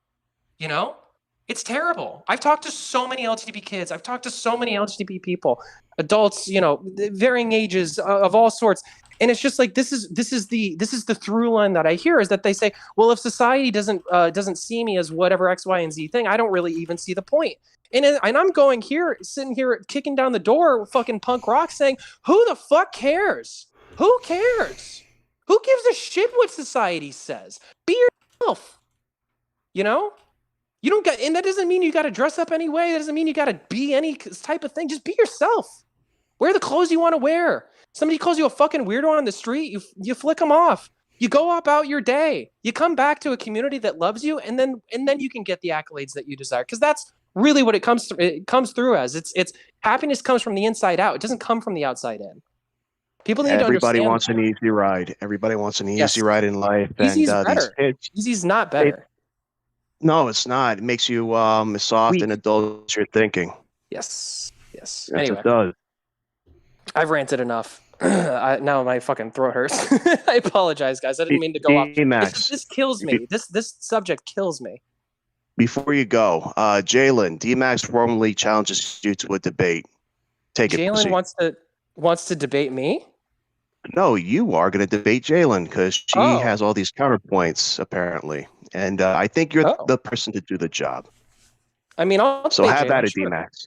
Yeah, I mean, I've talked to Jalen before. Jalen, don't wuss out, and don't do the Ethan Klein and bring somebody to debate for you, okay? Oh my God! I mean, I would appreciate it. I'll take anybody that. I don't think it's the Ethan Klein anymore. I think it's the Keffels now. Yeah, right. No, I mean, honestly, I would take anyone. I would take Jalen, and I would take anybody that Jalen brings with her. I feel so strongly about this. I'll do it. I'll do whatever. I'll take on like 10 people at a time. I don't care. Because the thing is, it doesn't matter to me. It's not actually a debate, though. It's pistols at dawn. But the pistols are Nerf guns, so it'll be fine. But this is what I'm saying is that I'm not interested in having a debate about this type of thing. My morals and my framework for my mental state for this is pretty much set. It's not going to be a matter of like changing my mind about this, because it's like I'm approaching this from a point of being open-minded. I am not saying that people are not allowed to have different opinions than me. I am saying I will not listen to anybody who is trying to pull some shit, which is what I believe that these people are trying to do. It's like, because the way that this conversation would go is that I engage with it. I try to be normal and nice and rational, right? And then we get to the point to where eventually they're not going to want to go on a certain direction because they're not going to like it, or they're not going to whatever. And then I'm going to be like, well, what's the point of even having this conversation then? If you're not willing to go to the places that we need to go in order to have this conversation, you're not willing to say that things are willing to be able to admit reality, what's the point? I don't have any interest in talking to people that don't actually want to have a conversation. If somebody wants to have a conversation, I'm all for it. 100%. I think we need to have more conversations. But I think ignoring some of these people is exactly what needs to happen. They need to be shunned and shamed, honestly. I think shame needs to come back in a certain light. Don't be cruel, but shaming people is important. I think a big shun and shame everybody. Okay. I think a big thing, real quick, just if I can. Yeah. I think a big thing that needs to happen with the communities like this is they need to get out of the idea of, well, we're just going to accept anybody no matter what. I think the problem is that if you don't police your fucking communities, you're going to have bad faith people coming in, and they're going to be doing things like what we're seeing right now. And you've got bad faith people coming in saying, well, you can't question us. Well, we don't care how crazy you think our ideas are. You can't question us, or you're a Nazi, you're a bigot, you're a transphobe, blah, blah, blah, blah, blah. You need to, as communities, and I'm not just talking about like the LGBTQ community. I'm talking about fucking any community. I don't care what community. The commentary community, the fucking the video game community, the goddamn Magic the Gathering community. I don't care who the fuck you are. You need to know that if you have something that is going to be socially accepted and is going to, like in the situations that it's doing now, is going to make money like it does, because we have corporations that are sponsoring transgender people, and that's fine. I don't have a single issue with that in the world. I don't care how many fucking Bud Lights Dylan Mulvaney sells. I don't give a shit about any of that. But you need to understand that there's always going to be people with bad intentions that are going to take one look at that and go, oh, I can make some money off of this, or I can do something like off of this. Like parents, man, this whole conversation, and this is just my opinion, it's not representative of anybody else in this conversation. I want to say that before anybody tries to clip this. This is my opinion. Leave kids the fuck alone. Leave them alone. Let them grow up. Let them fucking figure out who they are. But the problem is we've got this socially acceptable thing now where it's okay, like where it's popular, where trans people are becoming more popular, and that's great, and that's fine, and I'm perfectly okay with that, and accepting trans people and celebrating them, and that's fine. But the problem is you cannot sit here and tell me that there are not parents that look at their kid and go, I can make some money off of you doing that. You're a fucking fool. You are fucking fool if you believe that that's not true. I don't give a shit if it's 1% of people or less than 1%. If it exists, it's too fucking many. And the problem is that when you've got people who are coming in and you're telling them, and this is just my opinion, and anybody can tell me to fuck off and I'm wrong or whatever if you want. You get people coming in that says, well, in the beginning, it was like, well, you need to do this to transition, and you need to take HRT, and you need to transition, the fully transition to transition. And then people started coming in, and you're like, well, you don't have to shave your fucking beard. You don't have to dress this way. You don't have to do this way to be transgender. And then more and more people started coming into it, and now it's this weird amalgamation of we're going to do whatever the fuck we want, and if you say anything different, we're going to ruin your goddamn life and go after your sponsorships and put your family's phone number online. And fuck that. It's just, I just don't go for that. You have to understand that there are always going to be parents that are going to look at their fucking children and they go, I can get popularity. I could be the good mom and everybody could clap me on the back for it. I could make money off of you. I could put you out there. It's the same shit as mothers who put their kids out in fucking movies and force their kids to do shit they don't want to do because they want to live their fucking dream. You have to watch. Every community has to watch out for those type of people. That's all I'm saying. I just want to be careful of that. One little point piggybacking off of that too, which is that like if you are the person who is sitting in the audience and listen to what Victor just said, and you got stuck on the whole like leave kids alone thing, ask yourself and I'm not trying to be an asshole. I'm not trying to do whatever. Legitimately ask yourself the question: what type of person gets offended by someone making an innocuous comment saying leave kids alone? You know what? Who gets offended by that? I wouldn't even say leave kids alone. Let me rephrase that. Let kids grow up and decide for themselves. No, I think leave kids alone is fine. I think that's a fine because because I understand. I don't want anybody forcing kids to be something because they have an idea of what kids should be. Absolutely. No, we shouldn't be. I do like people was saying earlier, Riverter was saying earlier. I still haven't figured out what the fucking call it. But you were saying you don't think anybody should take HRT at like 18.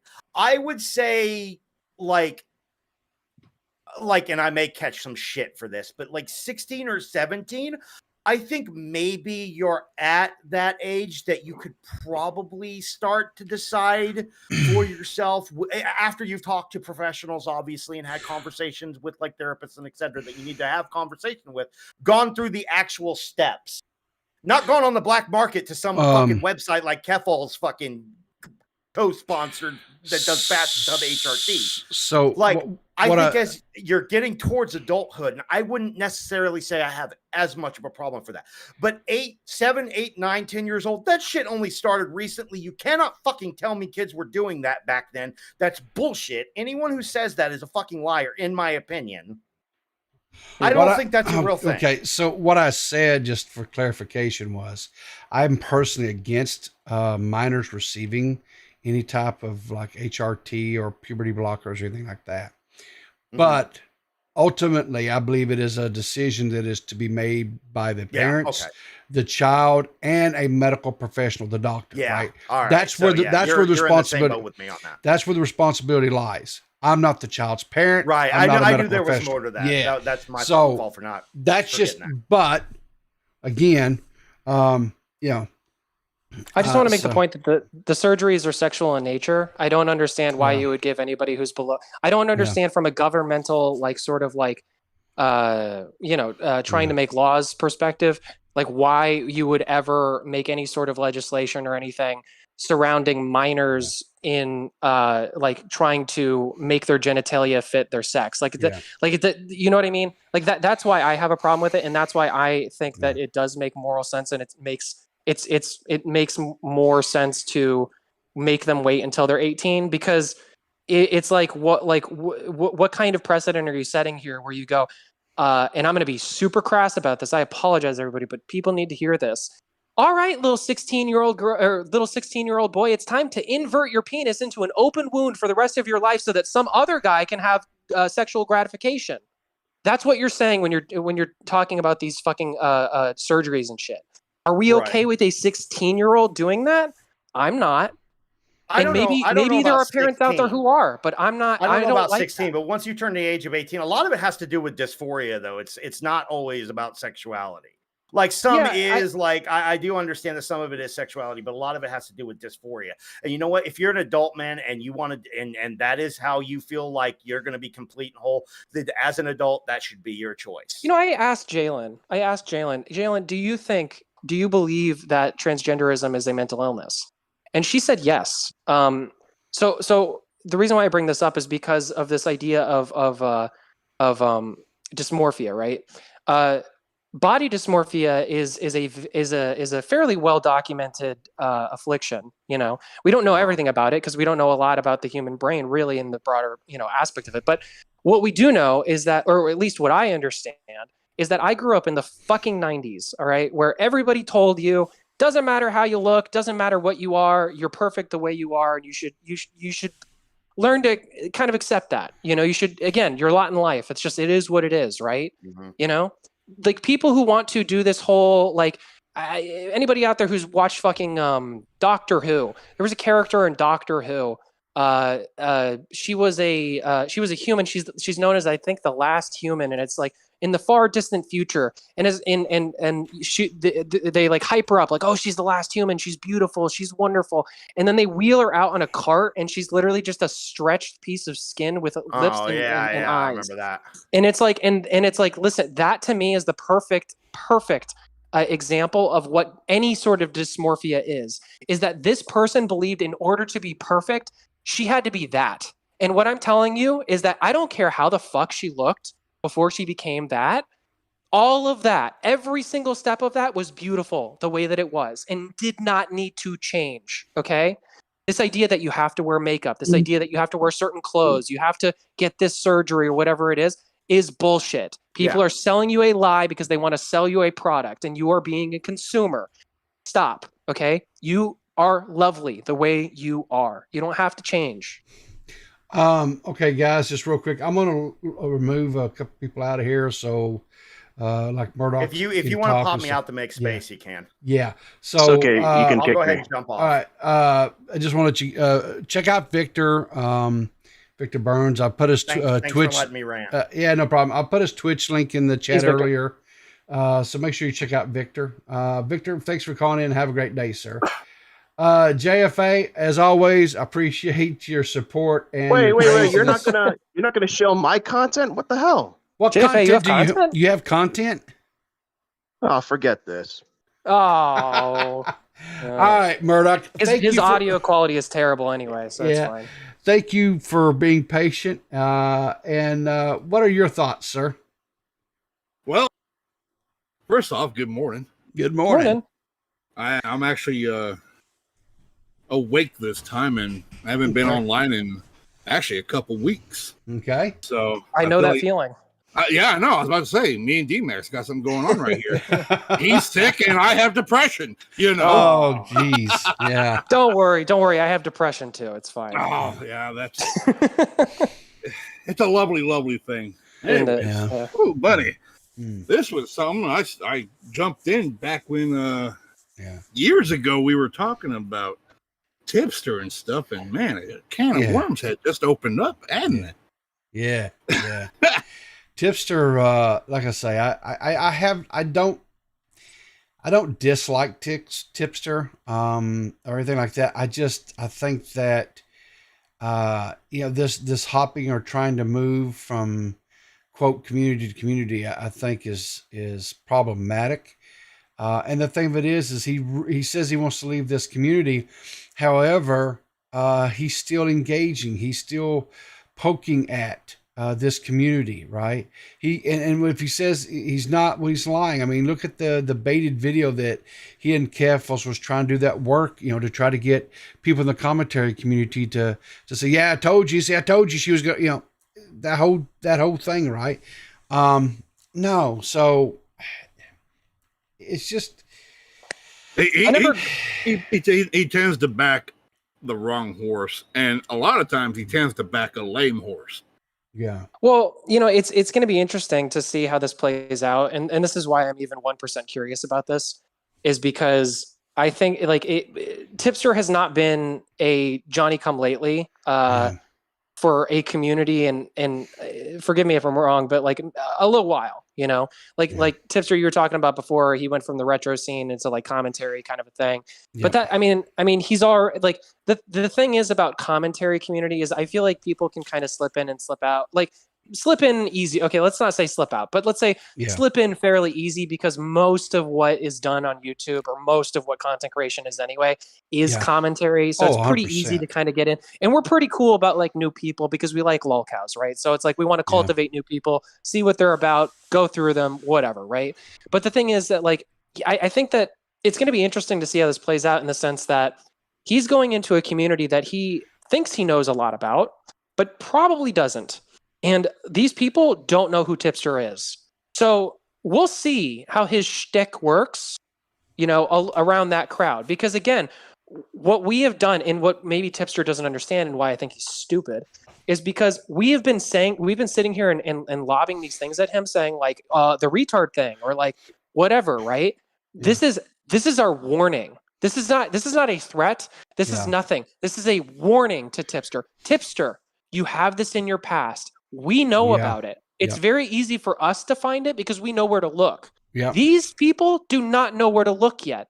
But you are the way that you are, and you will say the things that you have always said because you're not going to change because this is a grift, and we all know it's a grift. You know? So we'll see how this plays out, man. We've warned you. But it'll be really funny one day when he does try to crawl his way back into the community. I don't know if he's too headstrong to do that. I kind of see it in the future. My crystal ball is saying we're going to be seeing Tipster relatively soon here. You know? I don't know. I don't know if he's ever come crawling back with his tail tucked between his legs, but it'll be fascinating. I don't think he's going to go right back to playing Resident Evil. So yeah. Well. I do agree. I think it is just a matter of time before that community starts to devour him and eat him alive. And he's going to want safe harbor, right? He's going to want to have somebody come and, help buffet. You know who would have done it before? Yeah. You know who would have backed him up before is like the goth mommies. You know who's not going to back him up now? The goth mommies. Yeah. Well, he's lost it. Okay. But not even that. Here's the thing. Even people like Augie and Nick, they would poke fun, like when he would misspeak or he would do something stupid, like going on to Salvo stream and offering to pay him money to throw support, behind Leia something, right, to get her voted up in the ranks on that now recording contest that was going on, right? When he was at war with Salvo for saying that he was out here running around on his wife. And he goes in and says, hey, Salvo, let me throw some money at you so you throw support behind this woman online. Huh? And so, they kind of made fun of him. They kind of poked fun of him like, that was a dumb thing to do, right? But they still defended Tipster, right? If somebody came, it's kind of like this, I can poke fun of him, we can make fun of him, but if somebody else comes out after him, whatever, no, we're not, they were protective, right? They would, kind of defend him and what have you. Right. Same thing with Bowblax, right? But now, see, these guys, they've washed their hands of him, right? They're like, nah. And so when Keffel's crew inevitably starts devouring him, I'm going to wonder, are they going to, because that's what they've done in the past, are they going to come and defend Tipster, or will they just allow him to be devoured? I think that Tipster is a fool because he has not. And again, maybe correct me if I'm wrong because I don't know the full lore. Yeah. But I don't think he's ever really. He's right now. He's seeing shelter in a pit of snakes. Yeah. Yeah. And when they start biting him, ain't nobody gonna come in there and try to save his ass over this. They might have done it. Yeah. They might have done it for the goats you were hanging around with before, the horses, whatever, some smelly animals, whatever, but like, I mean, a den of vipers where it's like, you come even close to it without, like gloves and a fucking hazmat suit and all this shit like that. To your point, nobody's going to come to his defense. Very few people are going to try. And anybody who is going to get their lives destroyed because that's what these people do. They can't stop. Everyone did start warning him in the first place before he really just before he put both feet on the ground. Sure. It's like this happened before. Yeah. This is it's going to happen again. Yeah, and this is like I'm like if I had a conversation with Tipster, I would ask him like, do you actually understand that all of this that has come out from the commentary community and you with Keffels and all that stuff, all of that is actually because, and I'm speaking for everybody here, and I shouldn't, but I'm going to say it for me. We love you, okay? Like love in like the platonic, colloquial, whatever, fucking broader sense. Like as a friend, we're concerned about your well-being and future and success. Exactly, and we're telling you, don't go into the den of snakes, man. Don't do it. We know you think that they're cuddly and cute, and you're going to get a lot of success out of it. It's not worth it. It's not going to go well for you. You know, it's just, I wonder if he understands that. I wonder if he knows that this is the commentary community's version of warning you, telling you, please don't do this. Please don't do this. And he did it anyway. Yeah. So we got one more caller here, Zero Core. Hey, Zero. What's going on today, buddy? Oh. Hi. Good morning. Morning. I didn't even realize I was pulled in until you said hi. So okay. Yeah. Stream. Okay, I've got 3 topics I kind of want to cover. That okay. All right. The first one, and it's kind of on topic, kind of not, is, and I'm going to catch a lot of flack for this. I know it already. I'm going to take some hits, and that's fine. LGBTQ plus should be Q plus. Every single letter of that acronym can be covered by the word queer.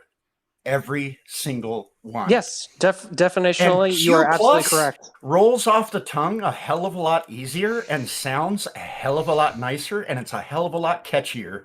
They need to get their shit together. But it doesn't make them feel special.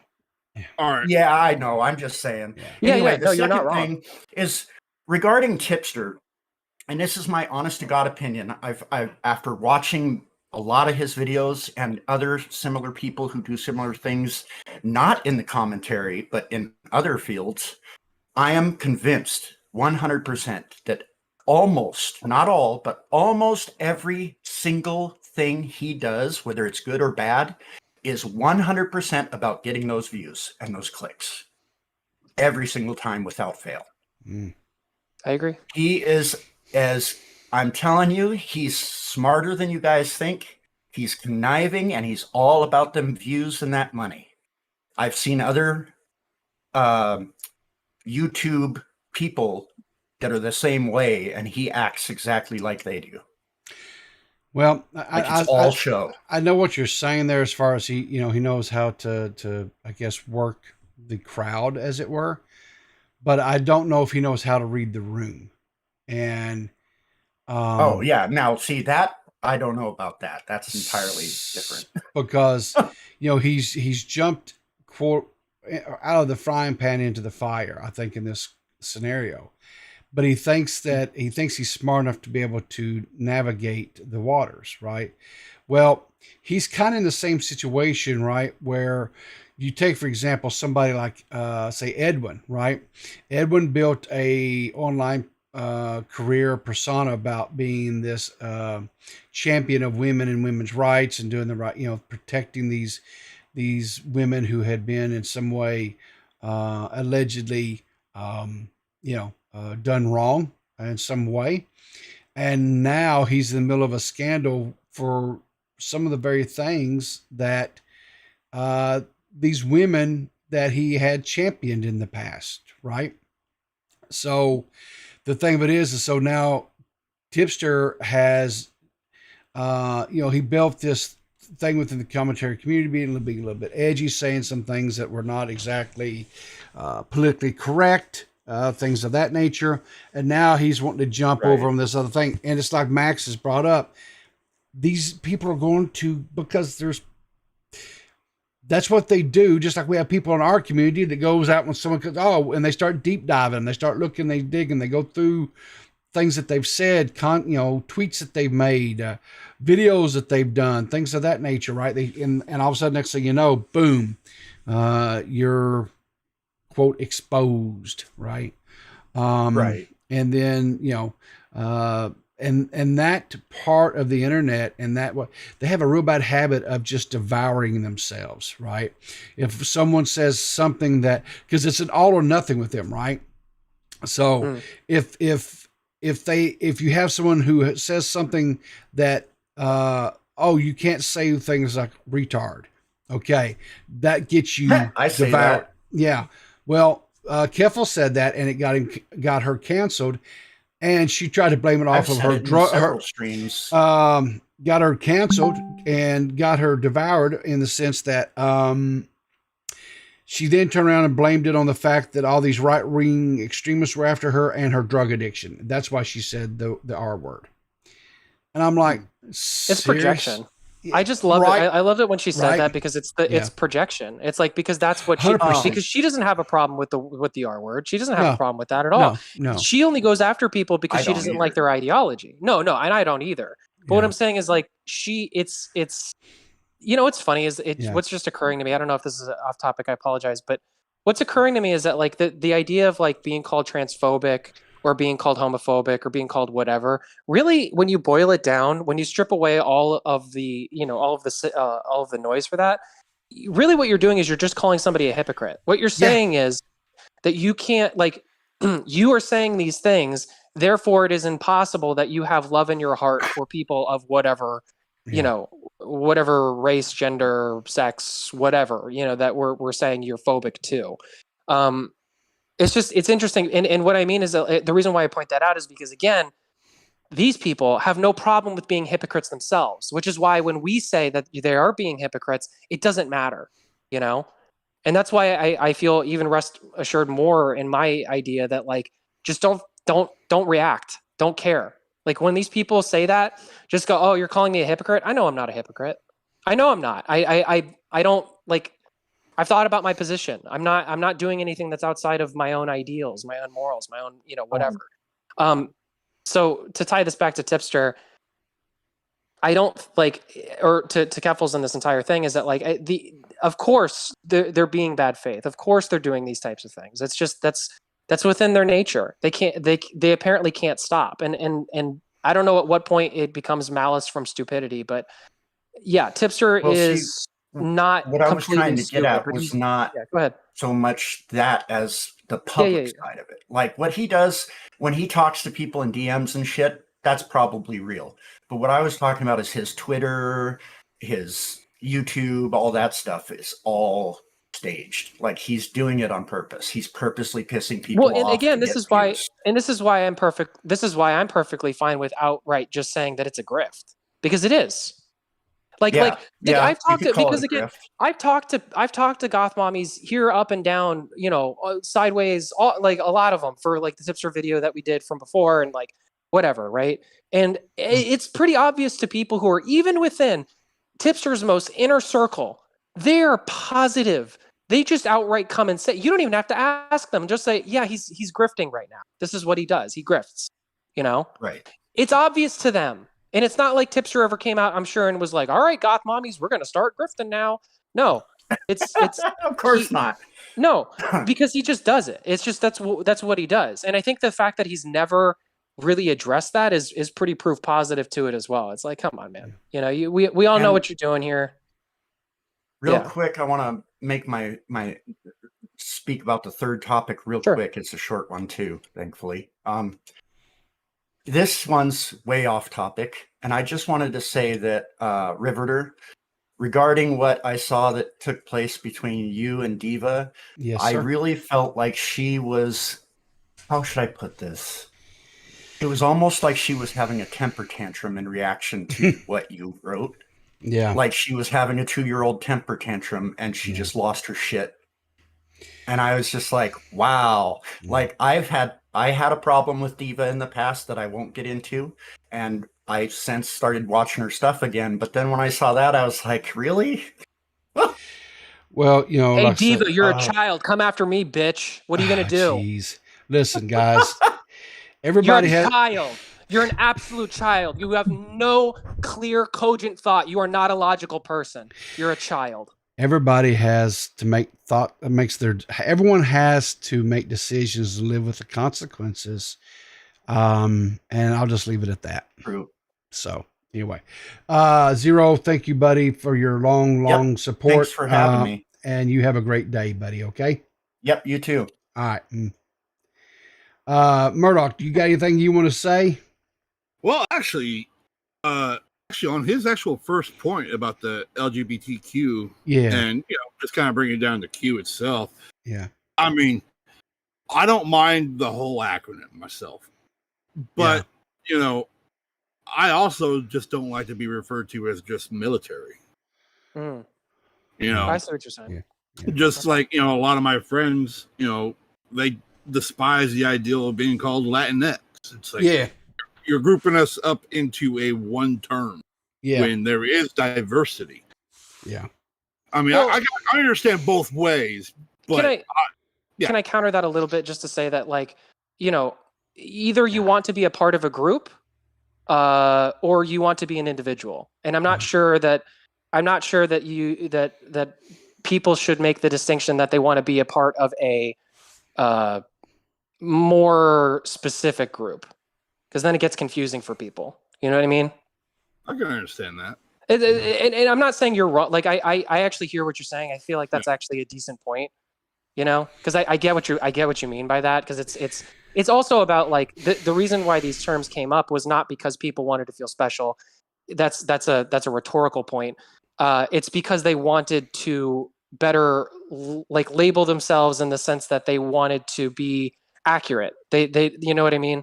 Like, just saying queer, it's not as like specific, because these terms, for instance, lesbian. If you say I'm a lesbian, that means a very specific thing. It means that you are a female who likes other female, right? So it's like if you just said that a lesbian was queer, it's like, well, that could mean any number of things, So to that end, I see both points, is what I'm trying to say. I'm not trying to, like, No, I understand. Play both sides of it, but I get it. I get what your point is. I get what his point is. I mean, I don't correct every single person that calls me a soldier. I'm not going to go into the entire depth of ideals. Like, no, I went through hell to earn the title of Marine. You call me that. Like, no. It's like, well, Murdoch, let's be honest, right? I've got family members that are Marines. I've got family members that are Navy sailors. I've got family members that were Army.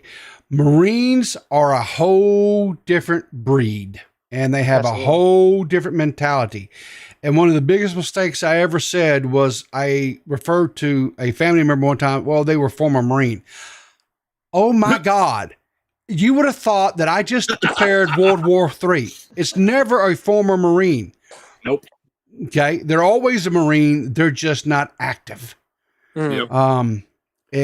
Because we die Marines, so exactly. They, like I say, Marines are a special breed. They are, and I have nothing but the utmost respect for anybody that serves in the armed forces, but Marines just take it to another level.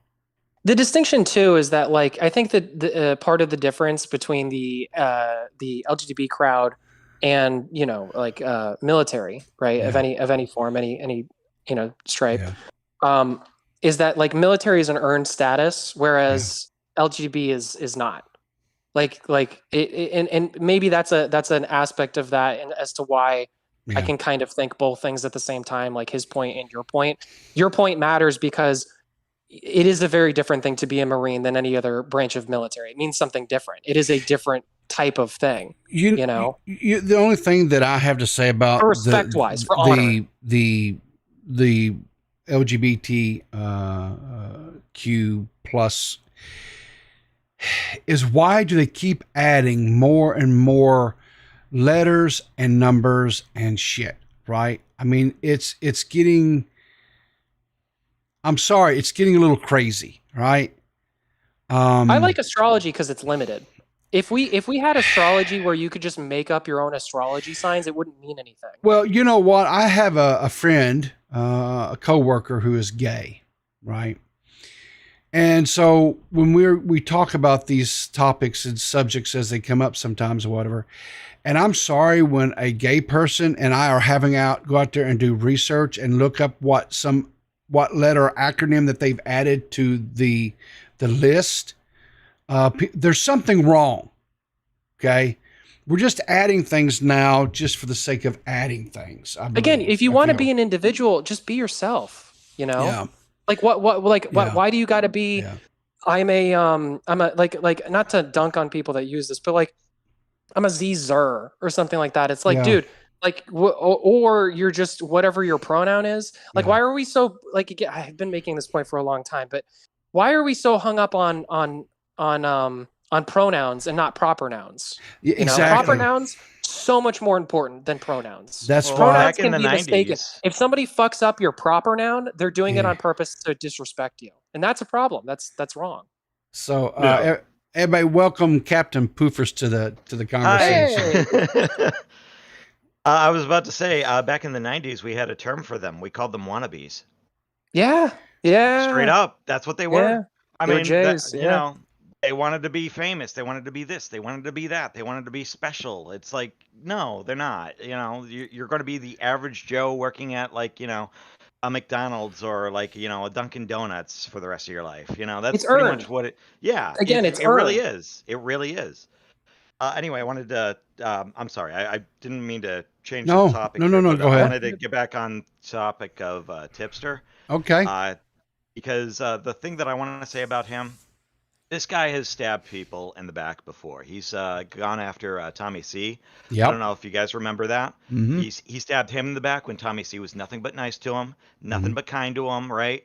And out of the blue, out of nowhere, he jumped on the bandwagon when it was the most convenient time to, like, raffle stomp Tommy and hit him. He did the same thing with Colton. He's doing the same thing with Bowblax now.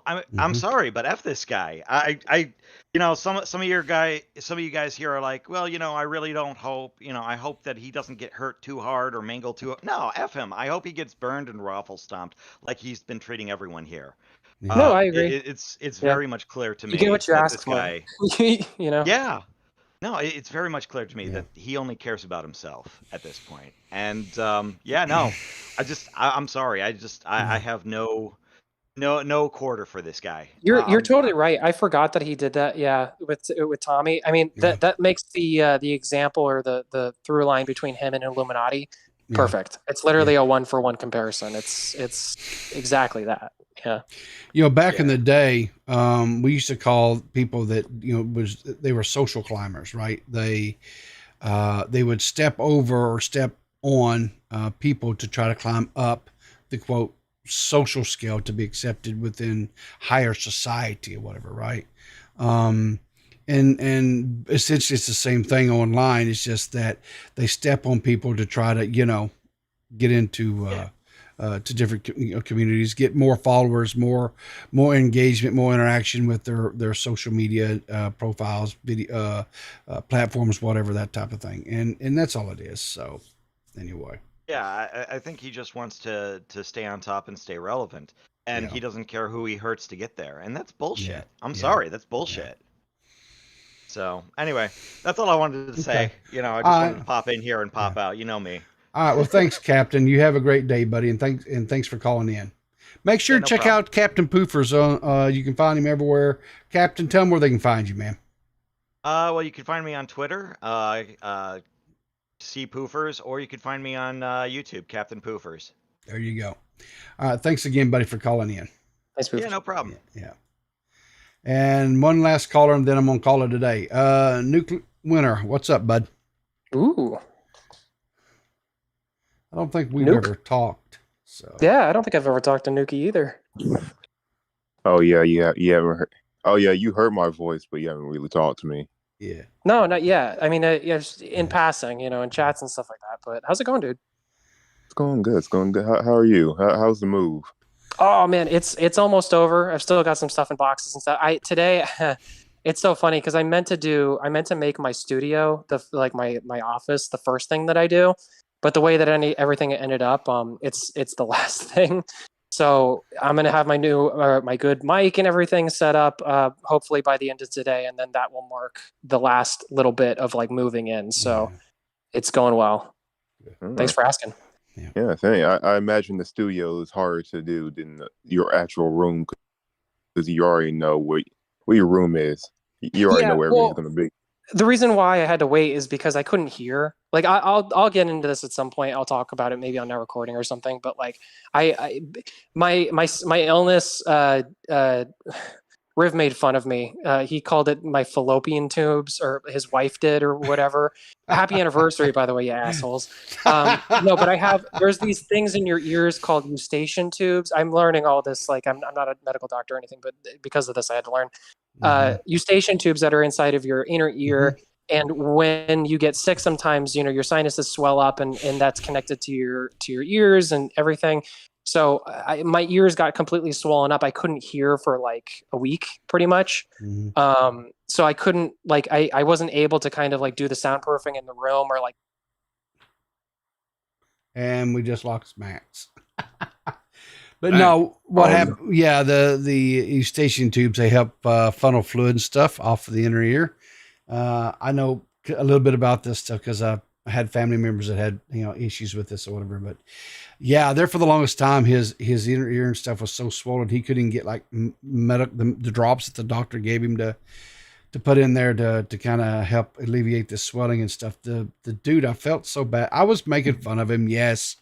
Sorry, it dropped out. I'm back. Yeah, but I was saying I did feel I was making fun of you, but grow up. Quit being such a pansy. Shit. Okay. I don't know where I left off, but I'll just TLDR.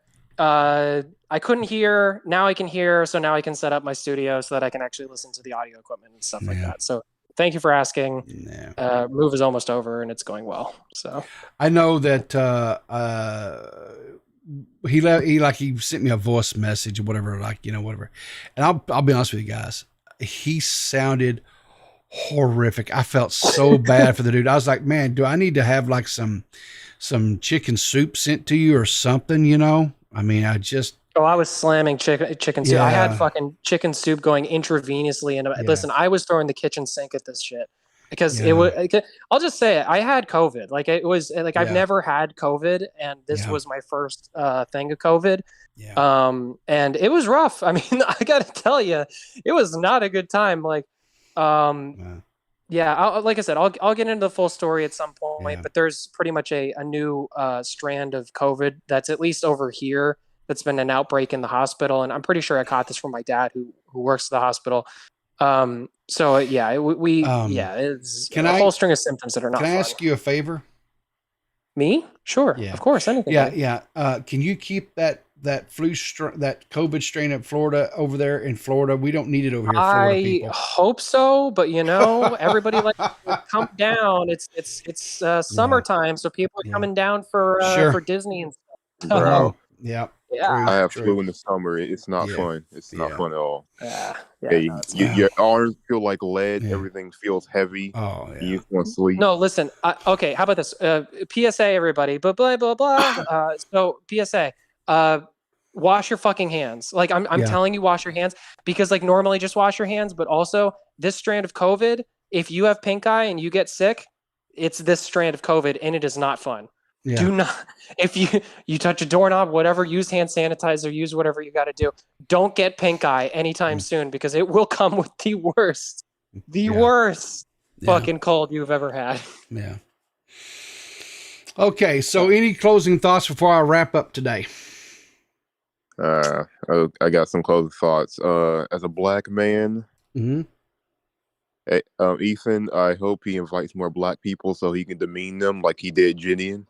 Yeah. All I gotta say about him is that Ethan, he treats certain people well. He does these things that he thinks is good from his perspective, but he doesn't realize that they look bad optically.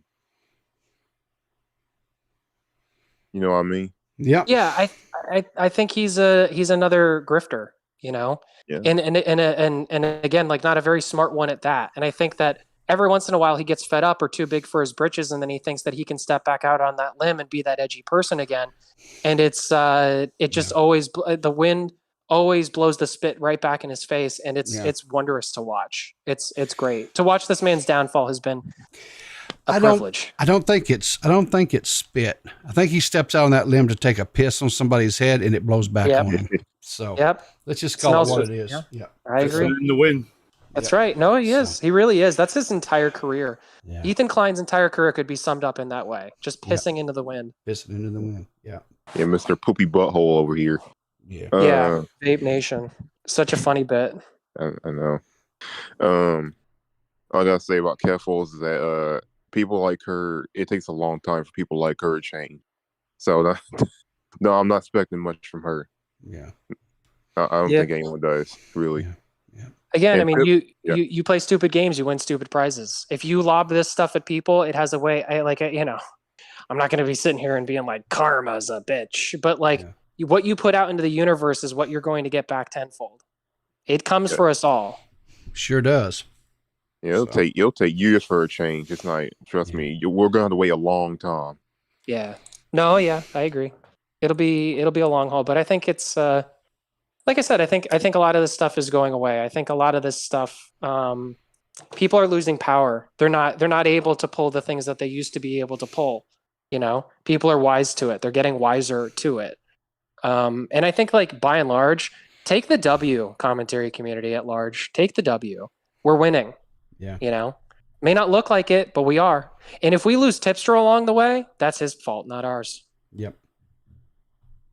Yeah, and who else? Oh, Tipster. Oh my God. Oh my God. I used to be a mod for him. I'm saying used to because I think he unmodded me. And because I saw him, I went to a premiere and I saw that I didn't have a wrench anymore. I was like, oh shit, never mind. Okay, never mind then. Yeah. And he kind of does that. He just like he runs away from his problems. He just like he bans you or he blocks you and then he doesn't really tell you about it. Yeah. Yeah, it's really funny because he's never banned. Like he followed me a while ago, and Now Recording has said a lot of funny things about Tipster, and I've always been fairly neutral, except for right now because he's just you're obviously being stupid, man. I get to call you being. Say what? I was kind of right there with you. I was like, I feel like we're going a little too hard on him, but now I kind of don't care anymore. That's what. Well, it's not even like a I don't care. It's more of a like, like. You're being stupid. I can't even disagree when people are saying you're being stupid because you are. You're just being stupid. Exactly. You know, and if you get mad at me because I'm calling you stupid, then you've completely lost the plot. I get to call you that. You don't get to like say that I don't get to call you that. If you block me, Tipster, because I'm calling you stupid, that just proves my point. You're being stupid. Yeah. This is stupid. He used to preach all the time criticism. Hey, I can handle a little criticism. I can handle insults. Well, he couldn't do it. He preached that ever since I joined the community in 2021. He preached that, and the community back there was actually fun. I liked it. You know, had all the good people, and then, well, we kicked out people. It was still fun. I like the drinking streams. I liked all that. Yeah. Tipster is another person who I just don't think ever really could be himself for some reason. Yeah. I think his identity crisis has kind of been just that. It's like he just, for whatever reason, he always feels like he's got to morph and change, and maybe that's because of the content grift, you know? And I will say that, like, to me, in my opinion, and I don't want this to bite me in the ass or anything like that, but I will give that there is a type of grifting that I think is like fine. Like is okay. It's benign, at least. Like it's not a worry. It's not a big deal, you know. But when you're doing this in terms of ideological lines and again harboring with snakes, that's the bad grift. You're on a bad grift right now. You're spitting in you're doing what iDubbbz has done. You're spitting in your own original audience's face and telling them that it's rain. It's like what? Like why? Why are you doing that? Yeah, he just runs away from his problems. I'm like, what are you doing? I'm like, what? I'm sitting here like, what are you do, bro? I thought you said you could handle this. It's gay. Okay, Leon. All right. I'm being gay. It's gay. It's all gay. It's all Look how gay. he operates. Look how he moves. Oh, he's gay. How you gonna sit there and be like, why did you get me involved? This motherfucker sent tweets to Kevils. This motherfucker, quote unquote, mediated a fucking debate, a conversation. He wants to stay out of it, yet he's always in it. You failed. You fat Mexican. Fuck.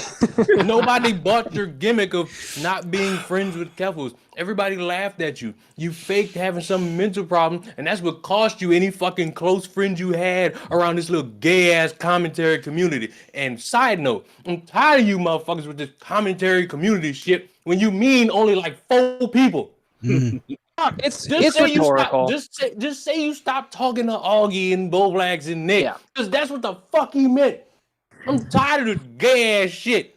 I don't even. No, I mean, I think no. Well, I would push back a little bit just to say that, like, I think on a this is you know what, I actually kind of agree with you, because what I think maybe Tipster thinks when he says that he's leaving commentary is that he's distancing himself from those people that you mentioned. But say that. No, and he should say that instead. He should have said that from the very beginning. And yes, and if he did, I don't think anybody would really have they would shit on him, but they wouldn't be like, what the fuck is wrong with you? But him saying that opens the door to people saying, like, well, what do you have? Because the commentary community, like, at least the way I understand it, the way I hear it when I hear content creators say that, is you're talking about the audience. Why are you going against the audience? The audience might be in favor of you. The audience might be okay with whatever grift you're going to do, but now you're trying to or you're alienating that sector of the internet for why? You know? I agree. He ain't even sectioning nobody off. Look at what the fuck he's been uploading. Oh, Kick streamer Rhino has been exposed for soliciting minor. FaZe Nick Merck spark jobs for. He making the same shit. Of course. Say you stop talking to 5 people. And side note, I'm glad he fucking changed his little YouTube bio, because him saying he was a dank memer, that just means he's a fucking pedophile. Anybody who's over the age of fucking 16. Anybody over the age of 16 saying they're a dank memer, you on watch. Oh shit! I'm glad y'all bullied him. I'm glad y'all bullied him out of that. Because he ain't changed that till after he got bullied for that. Oh god, that's so cringe, bro. Well, let me just go and change my Twitter description really quick. all this talk about how you need to understand how people feel when you make these types of jokes, blah blah blah blah. He was making jokes about Keemstar being a pedophile. Yeah. The same day he was going on his diatribe about all this shit. Yeah. Hold on. I'm gonna need somebody to bully him to take the word based out of his fucking YouTube bio. Anybody over the age of 20 saying based, yeah, you can't have that. Yeah. That go for anybody. It ain't just him. Oh, that's pretty based, bro. I'm sorry. We in high school? I mean, we at the lunch table talking about how we own some fucking ugly ass girl. Like, what is this? Well, no, and to your point, if he's going to play the moral virtuous high ground of all of these terms and all these things, again, you can't be going around saying retard, you can't be saying based, you can't be saying dank memes, you can't be saying all of these fucking things, because you're not. It's like you're again, that's all a part of the grift. It's all a part of the grift. He wants to have his cake and eat it too. He wants to leave and distance himself from the quote unquote commentary community on Twitter. But, again, like to your point, you look at his content and what has changed? What have you actually gone to change? It's all about the bottom line. It's all about the money. It's all about the dollars. It's very obvious. I have an old man boomer question. Can you call yourself based and a dank memer and have a soundboard though that you play incessantly throughout your streams? Not really, no. You're a dork. Okay. All right. Except if only Count Dankula gets away with that. I mean, I still use the word radical, so. Radical. Totally tubular. Totally tubular. Wicked cool, dumbasses. Listen, I get away with a lot of it because I'm from Florida, all right? We say all sorts of surfer speak, okay? It's part of my culture, all right? Don't try to appropriate everybody else. God. Oh God, guys, I've loved the conversations. Everybody that called in today, it's been a hoot. I'm glad that Max is feeling better, and I'm glad he called in today. I'm glad he was able to get, because I know he's kind of been pinned up and frustrated because of the illness and not being able to do nothing, and he's kind of getting. I'm glad to see he's getting those. It's been like being in a padded cell for like a week. It's not fun. It was not a good time not being able to hear things. I have a lot of respect now for people who are deaf because it sucks. It's not fun. What about one-eyed people? Do you have more respect for them because of the pink eye? No, yeah, of course they do. Well, that's kind of funny because because let me just show this here on the screen here. Because Toxic put out a tweet. Matter of fact, last night says, "I am the real D-Max." So What? Toxic, yeah, right here. I've I got haven't been on Twitter. He can't be. What? Yep, he's. Oh, I gotta. Okay. All right. Well, it's war now. I was gonna sympathize with him a little bit because there was a few days there. Well, there was like a week where I couldn't. Again, throughout the entire time that I was like deaf, I also had problems in one eye. I couldn't see. Yeah. But then for like I'd say like 2 days, I legitimately couldn't see out of either of my eyes because I think I had both of my eyes, which sucks. Not good. Yeah. And that was really shitty because it was like I was fucking Helen Keller. I literally couldn't hear, I couldn't see. Fuck it. I was gonna do this bit on Now Recording. I don't give a shit. I'll do it here. I couldn't see. I couldn't hear. I was stumbling around in the dark. I fucking hit my toe on a fucking box, and so I started jumping up and down. And then I realized I can see out of one eye, and I've only got one leg. Fuck me. I'm composite Now Recording. Oh, exactly. Boy. Yeah. So not Ricky, fun. that check. Yeah. God. Yeah, I should get paid for it. Lord. Can I just say, Yeah, to bring it back to our favorite fat Mexican, I still don't care that he's friends with Keffels. I don't either. Me. Yeah, It don't faze me. Yeah, nobody What phases me is all this gay ass shit he doing. yeah. Who gets on the internet and fakes beef? Leon, For what? That was Again, so like, pathetic. my point from before is totally in line with what you're saying. Nobody cares that he's friends with Keffels. The only point of contention that has ever been for everybody here is just that we are warning you. Keffels is not a good person, and she's gonna eat you alive. He saw Should have just came to my community. Yeah. No one's there. We don't give a fuck. Yeah. She used to, and femboys to come in there and like defend her. Yeah. And Jalen too, the dumbass. If anyone's transphobic, it's me and Riverter. The only thing let me tell you something. The only thing that I'm phobic of is exercise and diet. That's the only thing I'm afraid of is diet and exercise. So I think I'm the same way. So yeah, I don't. Yeah. All right. Yeah. That's an excuse, I guess. Yeah, Again, it's the personal responsibility thing with you people who throw around the phobia thing. It's just like just eat a fucking salad, go take a walk. God, it's not that hard. D-Max. D-Max. What up, dude? Say nigga. I would, but because it's Riv stream, I can't. I would. No, I would. If I was on my own thing, I would 100% say it. I don't give a shit. I'd go hard. I don't care. You got supremacy. I don't have supremacy. I'm Brazilian. You right. You ain't got no supremacy. No. I was we were serfs, dude. Like the Portuguese, they fucked us over. Like honestly, worse. I think you look at the history. It's pretty bad. Listen, I'm not going to compare. Hang on. Are you truly? We're not having this. I had it worse. Well, I'm Irish. My people were in chains for 400 years. That's what I'm saying. Well, I'm Irish and lived under the imperial boot of UK. I lived in a shoebox underneath. You had Jim Crow. 10 years. Yeah. I'm not talking about my family line. Well, Murdoch, do you know your family line? I actually do know my family line. It's not a good one. Oh, mate. But listen, seriously, I am going to wrap this up and get off into work. But I've thoroughly enjoyed this. We've had some laughs, I think, but we also have had feel like it's some important, conversations as well. Like discovering you're transphobic. I'm not transphobic. It's good. We both are. But I'm not. That's just it. But you are. And I'll shield you because I'm black. And anyone who says anything to me is a racist. So it all evens out. Yeah, he's got a good point. Okay. Oppression Olympics. And the blacks are always the winners. God. Yeah, I would say black people are even a ring down even than Leon. Leon is even higher than all black people. Like in terms of oppression Olympics. Yeah. See, they got niggas, but I'm super nigga. Absolutely. That's true. It's exactly what it is. I've seen you wear a cape and everything. Oh God. I do love the hat he puts on. That pink hat he puts on is awesome. Hell yeah. So yeah. He's super. Nothing ruined about it. Yeah. D-Max tried to shit on me with his little phony white privilege cards, not realizing I've been had those. Yeah, I saw that. Those, yeah. Well, you know. Well, now you know. Now you know that I actually stole that from somebody else.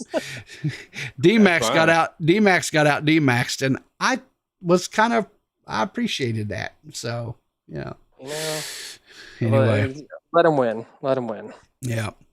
All right. Well, again, like I said, I appreciate you guys calling in. Appreciate your time. Make sure you check out Ruin Leon. He's on Rumble. He's on Twitch. He's on YouTube. He streams. He also has a main channel where he uploads very insightful videos that I thoroughly enjoy watching. Murdoch, he's got a YouTube channel where you make kind of like shorts and stuff, right? You haven't really done any. I've checked out your channel, but I don't. Yeah, it's a whole character. It's about anime and tries to review anime. Yeah. That's interesting. Yeah, that's cool. But anyway, thanks Murdoch for calling in. I appreciate you, buddy. Have a great day. Thanks, sir. All right. Nuclear Winter, do you have content? Do you make content? Do you have a channel you want to plug or? Yeah, my own Nuclear Winter. I usually do what Dave does, at times like Pokemon card pack opening, stuff like that. And just so people know, it's Nuke Clear, right? Like NUKE. Clear. Yeah, Nuclear. I couldn't decide, so I just put the E. No, you're good. Yeah. Okay. But make sure you give him a check out and a follow. I'll see if I can find his YouTube channel and get it out there for you as well. But thanks for calling in, buddy. Have a great day. Oh. So Max, dude, you sound so much better, and I'm so glad that you're feeling better and that you're on your way, to definitely being recovered and doing your thing. So. Yeah. No, I mean, like I said, I hear talks that there might be a stream relatively soon. Members wise, I don't know. I don't want to announce anything, but sure. I hear that there might be one happening maybe sometime this weekend. Okay. For now recording, so I'm gonna try to get on that and come back full force and everything. And I appreciate everybody's patience with me, all the warm wishes and everything. I haven't been on Twitter yet. I'm gonna get on Twitter probably sometime later today, maybe, hopefully. I want to set up the office and stuff, but sure. Yeah, it's been fucking, not too much fun, but I'm very happy to be back. I'm very happy to be in better health, and hopefully within the next few days I can like fully start to hear, but at the very least I can put on headphones and it's not like painful. So. And one last thing, I just wanted to play this video before we ended the day because I think Gross Score here, I don't know if you know who Gross Score is, Max, but he had a very important message for Nick DiOrio, and I think it's important that everybody hears this. Hello, Nicholas.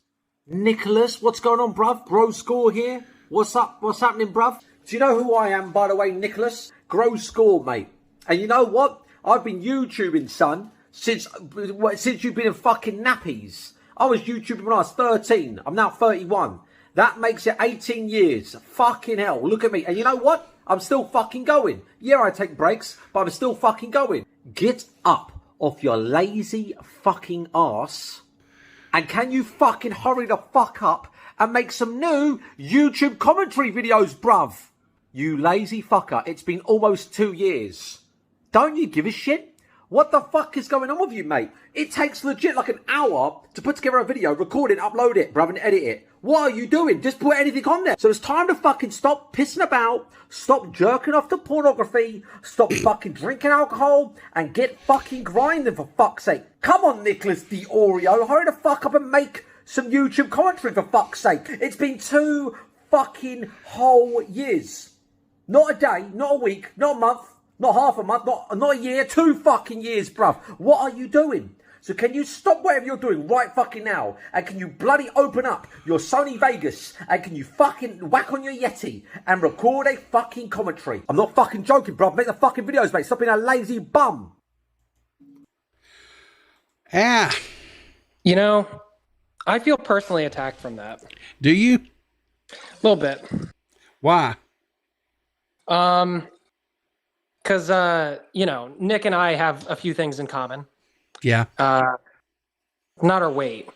No, not your weight. Mm-mm. Yeah, yeah. And I have a feeling like you brought that up maybe for a pointed no, sort sir. of reason. No, sir. If you're feeling guilty, that's on you. That's on you, my man. That is on you. I'm going to get off then so that I can be a better content creator than Nicholas Diorio. I hope that you're able to finally get everything squared away through the weekend, kind of get things. But don't forget now, Sunday is Father's Day, so make sure you guys spend a little time with your dads on Sunday. And those of you that out there still have fathers anyway, make sure. If not, maybe you spend a little extra time with your mom. That's okay too. So, but anyway, guys, on that note, I'm gonna get out of here, and just remember. Keep your powder dry, guys, and I will see you in the funny papers.